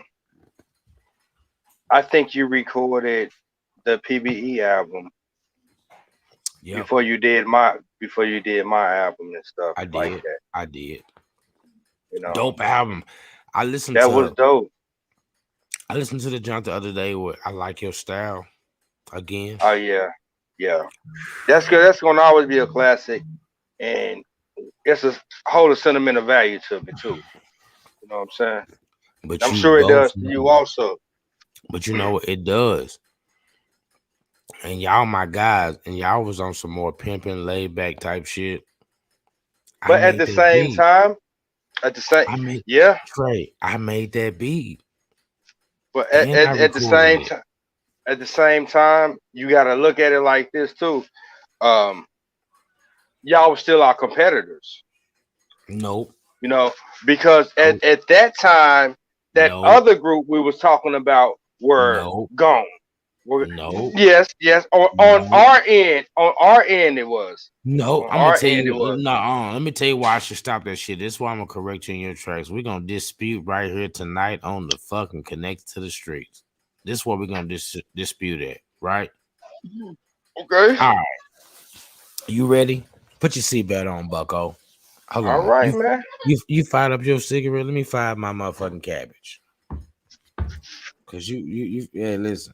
What I'm finna about to tell you. What I said? What I'm finna about to tell you. All right. Check this out. Yeah, I was doing y'all thing before us. And then I started recording tracks for y'all here and there, whatnot, everything else. I was doing shit for everybody. Jeff Pete, everybody over there with Tech Nim and everybody in they camp. Keep in mind, let's go back. We're gonna go into the early 2000s. I can't remember that far back. I can. So, bro, this is where the competitive spirit between us and y'all came in. I started, and I'm gonna say it. I started 51 Boys. 51 Boys was supposed to be every single one of us. Y'all. That's what I thought. Right. PLP, Smooth Nim, Justin and Jamie. Everybody was doing something in the 731, right? Now, the thing of it is whatever happened back then with Bro and them, I do know what happened, but it didn't work out because they was on different terms with each other. So some of they camp was willing to do it with me, but they didn't want to fuck with them. And then certain ones in they camp over here, whatever. But it ended up being us, y'all, and a lot of other various people out of Dyersburg, Ripley, everything else, including L, Cole. Everybody's on 51 Boys Part 1, right? Mm-hmm. This particular show, I'll never forget it. I'm gonna tell you the truth now. Let me give him a drink. We had a show in Jackson. 51 Boys and Lil Chat and other folks from Jackson. I remember that. A show that I had put together because I knew the folks at the Mid-South Fair in Jackson, right? Mm-hmm. Fatty, my guy, love him to death. I gave bro shoes, fit, and some more shit. You remember? Because bro was coming through a little tough spot, but he was coming up out of it, and he was A1. He was recording some of the dopest records on the motherfucker on the 51 Boys. Mm-hmm. When we get to Jackson, to the show, y'all pull out these PBE shirts. Right. Instead of these 51 Boy shirts that everybody else had on. We never received them. No. We was trying to get everybody to wear them, and nobody responded about getting them. We still went and got them. Well, see, that's something I don't know about. No, but let's check this out. No, funny shit. We get to the show. We all having a disagreement. We upset with y'all. I particularly was because, hello, I was more or less like, where the fuck this PBE shit come from? It's been 51 Boys on out. That's even what I'm rocking. I ain't even trying to be Max Shug tonight. I'm being 51 Boys tonight. You know what I'm saying? Like, so we get to the show, and what happens is, whatever happened with Little Chat in the issue, remember the show don't go on. We don't do the show. We all leave. We don't do the show, right? And that's where the split came between us, because at that night. No. Yeah, it is. That's the last time we done the show. No, it's not. No, it's not. Yes, it is. Now, that's your record. Hold on. That's your recollection of it. If you talk about that shit on 412, that's all me. No, that was you and Ant. That was you and Ant. You a damn lie. It's all me. I fuck with y'all. Well, hear me out. Because you telling me shit I don't know about. I ain't know about no 51 Boy shirts or nothing like that. Yeah. All I know, we had a show to do in Jackson with y'all. Yep. You know what I'm saying? It was a 51 Boy shirt. Now the 412 joint. Now the 412 joint, I thought that was you and Ant. You know what I'm saying? I ain't gonna say his whole name or nothing like that though. We're not supposed to. We're not supposed to. I thought. Now, from my understanding, shit, that's what it was. So nope. We was on. And then we never had no splits. No, you know we didn't have a split. We had a difference in opinion. The show on 412, right? And that was all me. I was recording. Listen, even though doing the split shit, far as 51 Boys and everybody doing the same shit on the same recording, that still was going on. Y'all was doing your own thing. I still fuck with everybody. I still record everybody, but we wasn't doing business like that together no more. You know what I mean? Like, far as, remember, we were still doing shows and shit, but instead of it being a 51 Boys show, it became 51 Boys, me and Sweet and them. Right. And them youngins and everybody else that came on as there's 4 Horsemen. That's why I was telling you, 4 Horsemen became other, like, it was on some street shit, but with this record shit, like, everybody decided, like, okay, I can rap. So, like, Wham Flam, they jumped in this joint, and like, that's how 4 Horsemen, a lot of them was like street cats, but they could rap too. So, like, that's how that shit evolved. Like, it was more on a split on a business side, nothing personal, because we all saw each other, we all fuck with each other, and I was still recording y'all records. Right. You know what I'm saying? I mean, like I was screaming to the top of my lungs, nigga. You did my first official album. You know what I mean? And I commend you for that, cause nigga, I sold out that first week. You were supposed to. The only difference, if you remember this conversation in my fucking kitchen, in the studio where it used to be, remember? Mm-hmm. Trill, why come you didn't let me fucking press them CDs up, man? You pressed them CDs up, you didn't put them nothing. Remember, man, I was on your ass. Like, why come you didn't let me press them fucking CDs only thing I had on them bitches was a goddamn cover. But they still sold out though. Them bitches sold. They still sold. But look, that's why we grown men. We so many years past that and shit. But you know what? I gotta say this. Even that on your ass about. That Conflict of Interest album, man, my first one, that Conflict of Interest album, I have to thank my ex-wife for that shit, because without all the bullshit I was going through with her, you know what I'm saying? She brought all that shit out of me. You know what I'm saying? Broke your heart, nigga. Fuck you, nigga. But I know how I feel. You know, but it brought it out. You know what I'm saying? And I made a great album off of that shit, man. I know nigga, you on that album. You know what I'm saying? Nigga, what you fucking talking about? Boy, I had listen. That's why I say I joke with you now. I can joke with you, but at the same time, if you think about it, you can joke with me on the same shit. Everybody knows "Show 'Em How to Love You" is one of my biggest records. But nigga, everybody was like, bro, that's your heart. Listen, and that's why I tell people I hate that fucking song, because I was talking about myself in the song. I'm that imperfect person that I'm talking about in the song "Show 'Em How to Love You." Like, who the fuck wants to hear that? And everybody agreeing with the shit, like, bro, that shit hard. You mean tell me being a foul ass nigga is cool? So you have a video. That what's up with it, Mac Broom? I see you, boy. I see you, boy. You got a video, and I'm not gonna lie to you. It came out a few years ago, and I just seen it. I promise you, like 3 days ago. What? And if you can upload it tonight, I appreciate that. I don't remember the name of the song, but I can tell you the video. You was on the blacktop. You had your shirt off. Ain't no telling. That's what it is. Nigga, when hey, shook. When I tell you, boy, you went in on that bitch. I tried to share it on Facebook the other day when I heard it, but Facebook was down. You know, Mark tripping. Mark was tripping again. That shit goes so. You know what you reminded me of? You reminded me of a Don Trip. Cause you told the story, my nigga. You told the story, and your flow was so on point at that time. And I'm giving you praises for that shit. You know what I'm saying? Cause your other shit be whack as fuck. You know what I'm saying? You so. But no, I'm fucking with you, dog. I'm fucking with you. You know what? I am a hater. You know, everybody out there in internet land.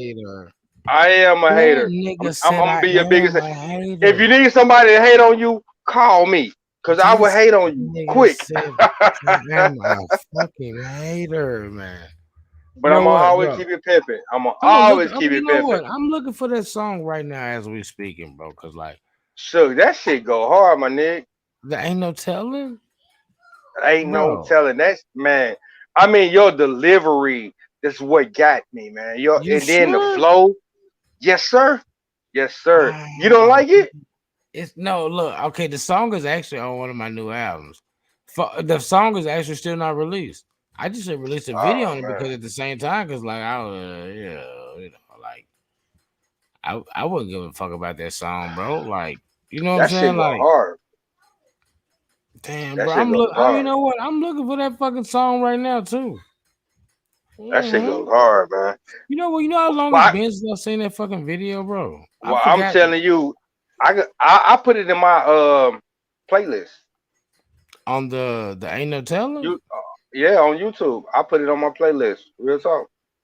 Damn, bro. I gotta find that shit, bro. I really, cause you know what? Now that you say that shit, I want to see the shit now. Because I always bump Mouthful of Gold. You know what I'm saying? And I was just scrolling through some shit, trying to see some footage, and I ran across it, and I ran across it. I'm like, let me check this out. and I seen clips of it, but I've never seen the video, man. And that shit goes super hard, my nigga. Man, you know what? Why we sitting here? You know what? Talk that shit. Why? You know what? Matter of fact, promote some of that clothing shit you got going on. Why I find this fucking video? Because I actually want to see it too. I don't even want to get up right now. Man, why? Because you can't. You spaghetti leg, all that cheap ass liquor that got you. Is that what it is? Tell the truth. Hey, it's gonna put me to sleep. I ain't gotta hear. I ain't gonna say what I'm gonna say, but it'll put me to sleep. No, you gotta say it. Disconnected to the streets. You can't. You know. But hey, because I ain't trying to disrespect. Huh? You gonna be in the doghouse? That's what it is. Hell yeah. You scared of? You scared of the doghouse? You goddamn right, nigga. It's cold outside. I ain't. I been in the doghouse all the time. I don't give a fuck. Shit.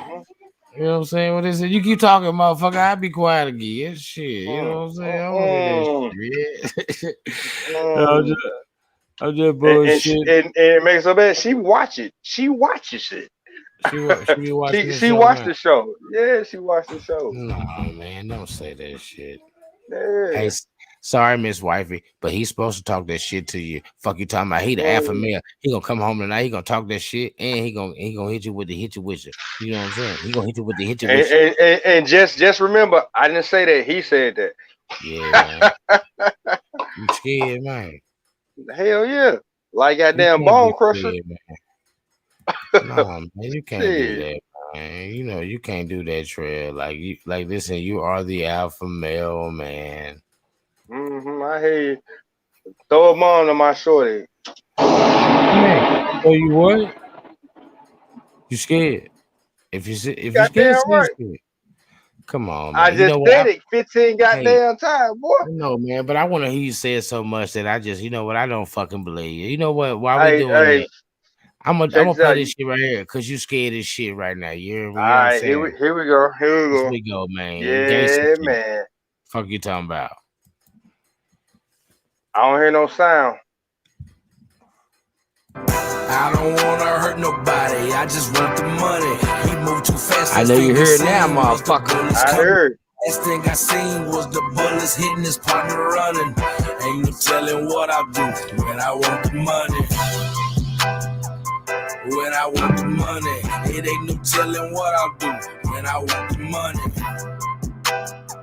That's when I want the money. It ain't no telling what I'll do when I want the money. Alright. It's like I grew up with no spine, cause I can fuck your baby mama, but the baby still ain't mine. I might keep swiping up plastic till her credit card decline. Yeah, I fucked her, I ain't loved her, and I robbed her pussy blind. And I got tired of riding the bitch, so I got up off the pine. I got tired of scraping niggas trying to come up with a dime. So I went and got a plug, and I start selling the dimes. And I'm like, fuck selling the gram, I'm selling cocaine by the line. And didn't nobody wanna fight, cause everybody told me yeah, I know you got a gun, but it ain't bigger than mine. Yeah, I know you got a plug, but it ain't realer than mine. It's either sell dope, steal or rob or work a 9 to 5. That's that shit right there, bro. I don't wanna hurt nobody, I just want the money. He moved too fast, last thing he seen was the bullets coming. Last thing I seen was the bullets hitting his partner running. Ain't no telling what I'll do when I want the money. When I want the money, it ain't no telling what I'll do when I want the money. That's when I want the money. It ain't no telling what I'll do when I want the money. So I tried to work a job so I can get up off this grind. Pointed out in a few weeks cause I couldn't make it on time. So I started second shift, but they kept hitting my line. So I clocked in at 3, but I left the bitch at 5. And I tried to steal and rob, but I couldn't put in the time. Started running in the shit cause I got tired of waiting outside. And I finally got a plug, showed me how to whip them pies. Whole time I was thinking, what if all this shit was mine? And I met this bad chick, said she from the other side. Took me home and then I fucked her, let my niggas run inside. Never figured it was me, so I kept her by my side and told her we can get revenge if you can keep your mouth quiet. I don't want that shit hard, nigga. That shit hard. He moved too fast, let's think he fuck seen. That, man. I swear it put me in the mind of a done trip storytelling and shit. Ain't no telling what I'll do when I want the money. Real shit though. When I want the I money. mean, shit. I mean, it's like yo, Flow. You can picture that shit, man. When I want the money, it ain't no telling what I'll do when I want the money. Bro, let me tell you something. Swear to God. That fucking gun right there. You understand? Man, that fucking gun right there got me investigated by the feds. See what I'm saying? Real shit. You know, I ain't lying, bro. That's why I said, man, fuck that gun, man. Like, that's how I know. That's why I be telling folks, man, that hip-hop police shit, man, that shit real. These folks be looking for any kind of way to get you jammed up, any kind of fucking way. I done been through it, bro. Like, I remember the feds calling. Bro, I done had to see the hall call me on videos that I supposed to be shooting in the hood. They made me go get a $1 million insurance policy on it. And me knowing they was going to try to object, I went and got a $2 million insurance policy on it and still shot that fucking video. And it's on YouTube right now. It's so happy. This is when I just mean, first I don't bullshit. I don't even see why you gotta get a goddamn permit to shoot a video on a parking lot. No, to try to shoot myself. Why I had to get an insurance policy to shoot video footage of my fucking self, which I did. And some of the shit that they try to say was that we was going to use the city of Halls in a disrespectful way or whatnot. I never get the shit. Like, this is when I started being an asshole to them. Like, when I started realizing it's a money game versus what it really is. You know what I'm saying? Like, Halls ain't been the same since goddamn the late 90s? The late 90s and shit? Shit, probably not even.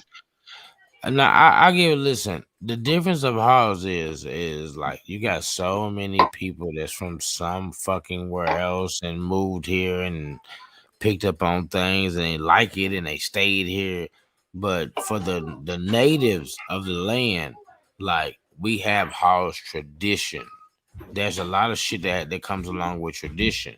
The one thing that comes with tradition is like when shit happens in the like hood, we pull together resources and everything else. That's what we do. Like, that's tradition. What surprised me when I came home is that you can't even sit on the blacktop. You know, they got gates up there now. They got gates. And like that's that new bullshit and everything else. At the end of the day though, bro, like, it's like, bro, Halls is built on a tradition. One thing about Halls is like you can come from anywhere else. People gonna accept you how you are as long as you ain't on the bullshit. As long as you don't fuck with them elders, them natives, them like that's the land. That's anywhere you go. Respect is given where it's gave. You know what I mean? And if they don't give it to you, they fuck niggas. No, so like, you know, like that's how it is. But like, you know, bro, like, you know, we get ready to get to the closing of the night or whatnot. Like, that's what we do. I'm gonna play one more joint. We're gonna get up out of here after this joint, bro. It's the end of the night. I appreciate you. I love you, my guy. We finna check it in and we gonna do some shit super sidekick and let's turn this bitch up one more time. All right, man. Yeah. Where the volume go? My T.I. shit. You know I still fuck with you, but you just a side bitch. I know I ain't Superman, and bitch, you ain't no sidekick. Even though I fuck with you, I know you ain't gon' ride, bitch. If I was your Superman, I still wouldn't have a sidekick. You know that I fuck with you, but bitch, you just a side bitch. I know I ain't Superman, and bitch, you ain't no sidekick. I just hit you up like, come roll up and let's get high, bitch. We get on them blunts and get the poppy on some fly shit. You know that my girl don't like you, we gotta hide it. When police hit the block, I hit you up, need you to hide shit. When I'm on the phone with my old lady, just be quiet. You say some shit like I'm so dry. Now you tell your friends, fuck me. Well, that's alright, bitch. We don't talk for days. You hit me up, make up your mind, bitch.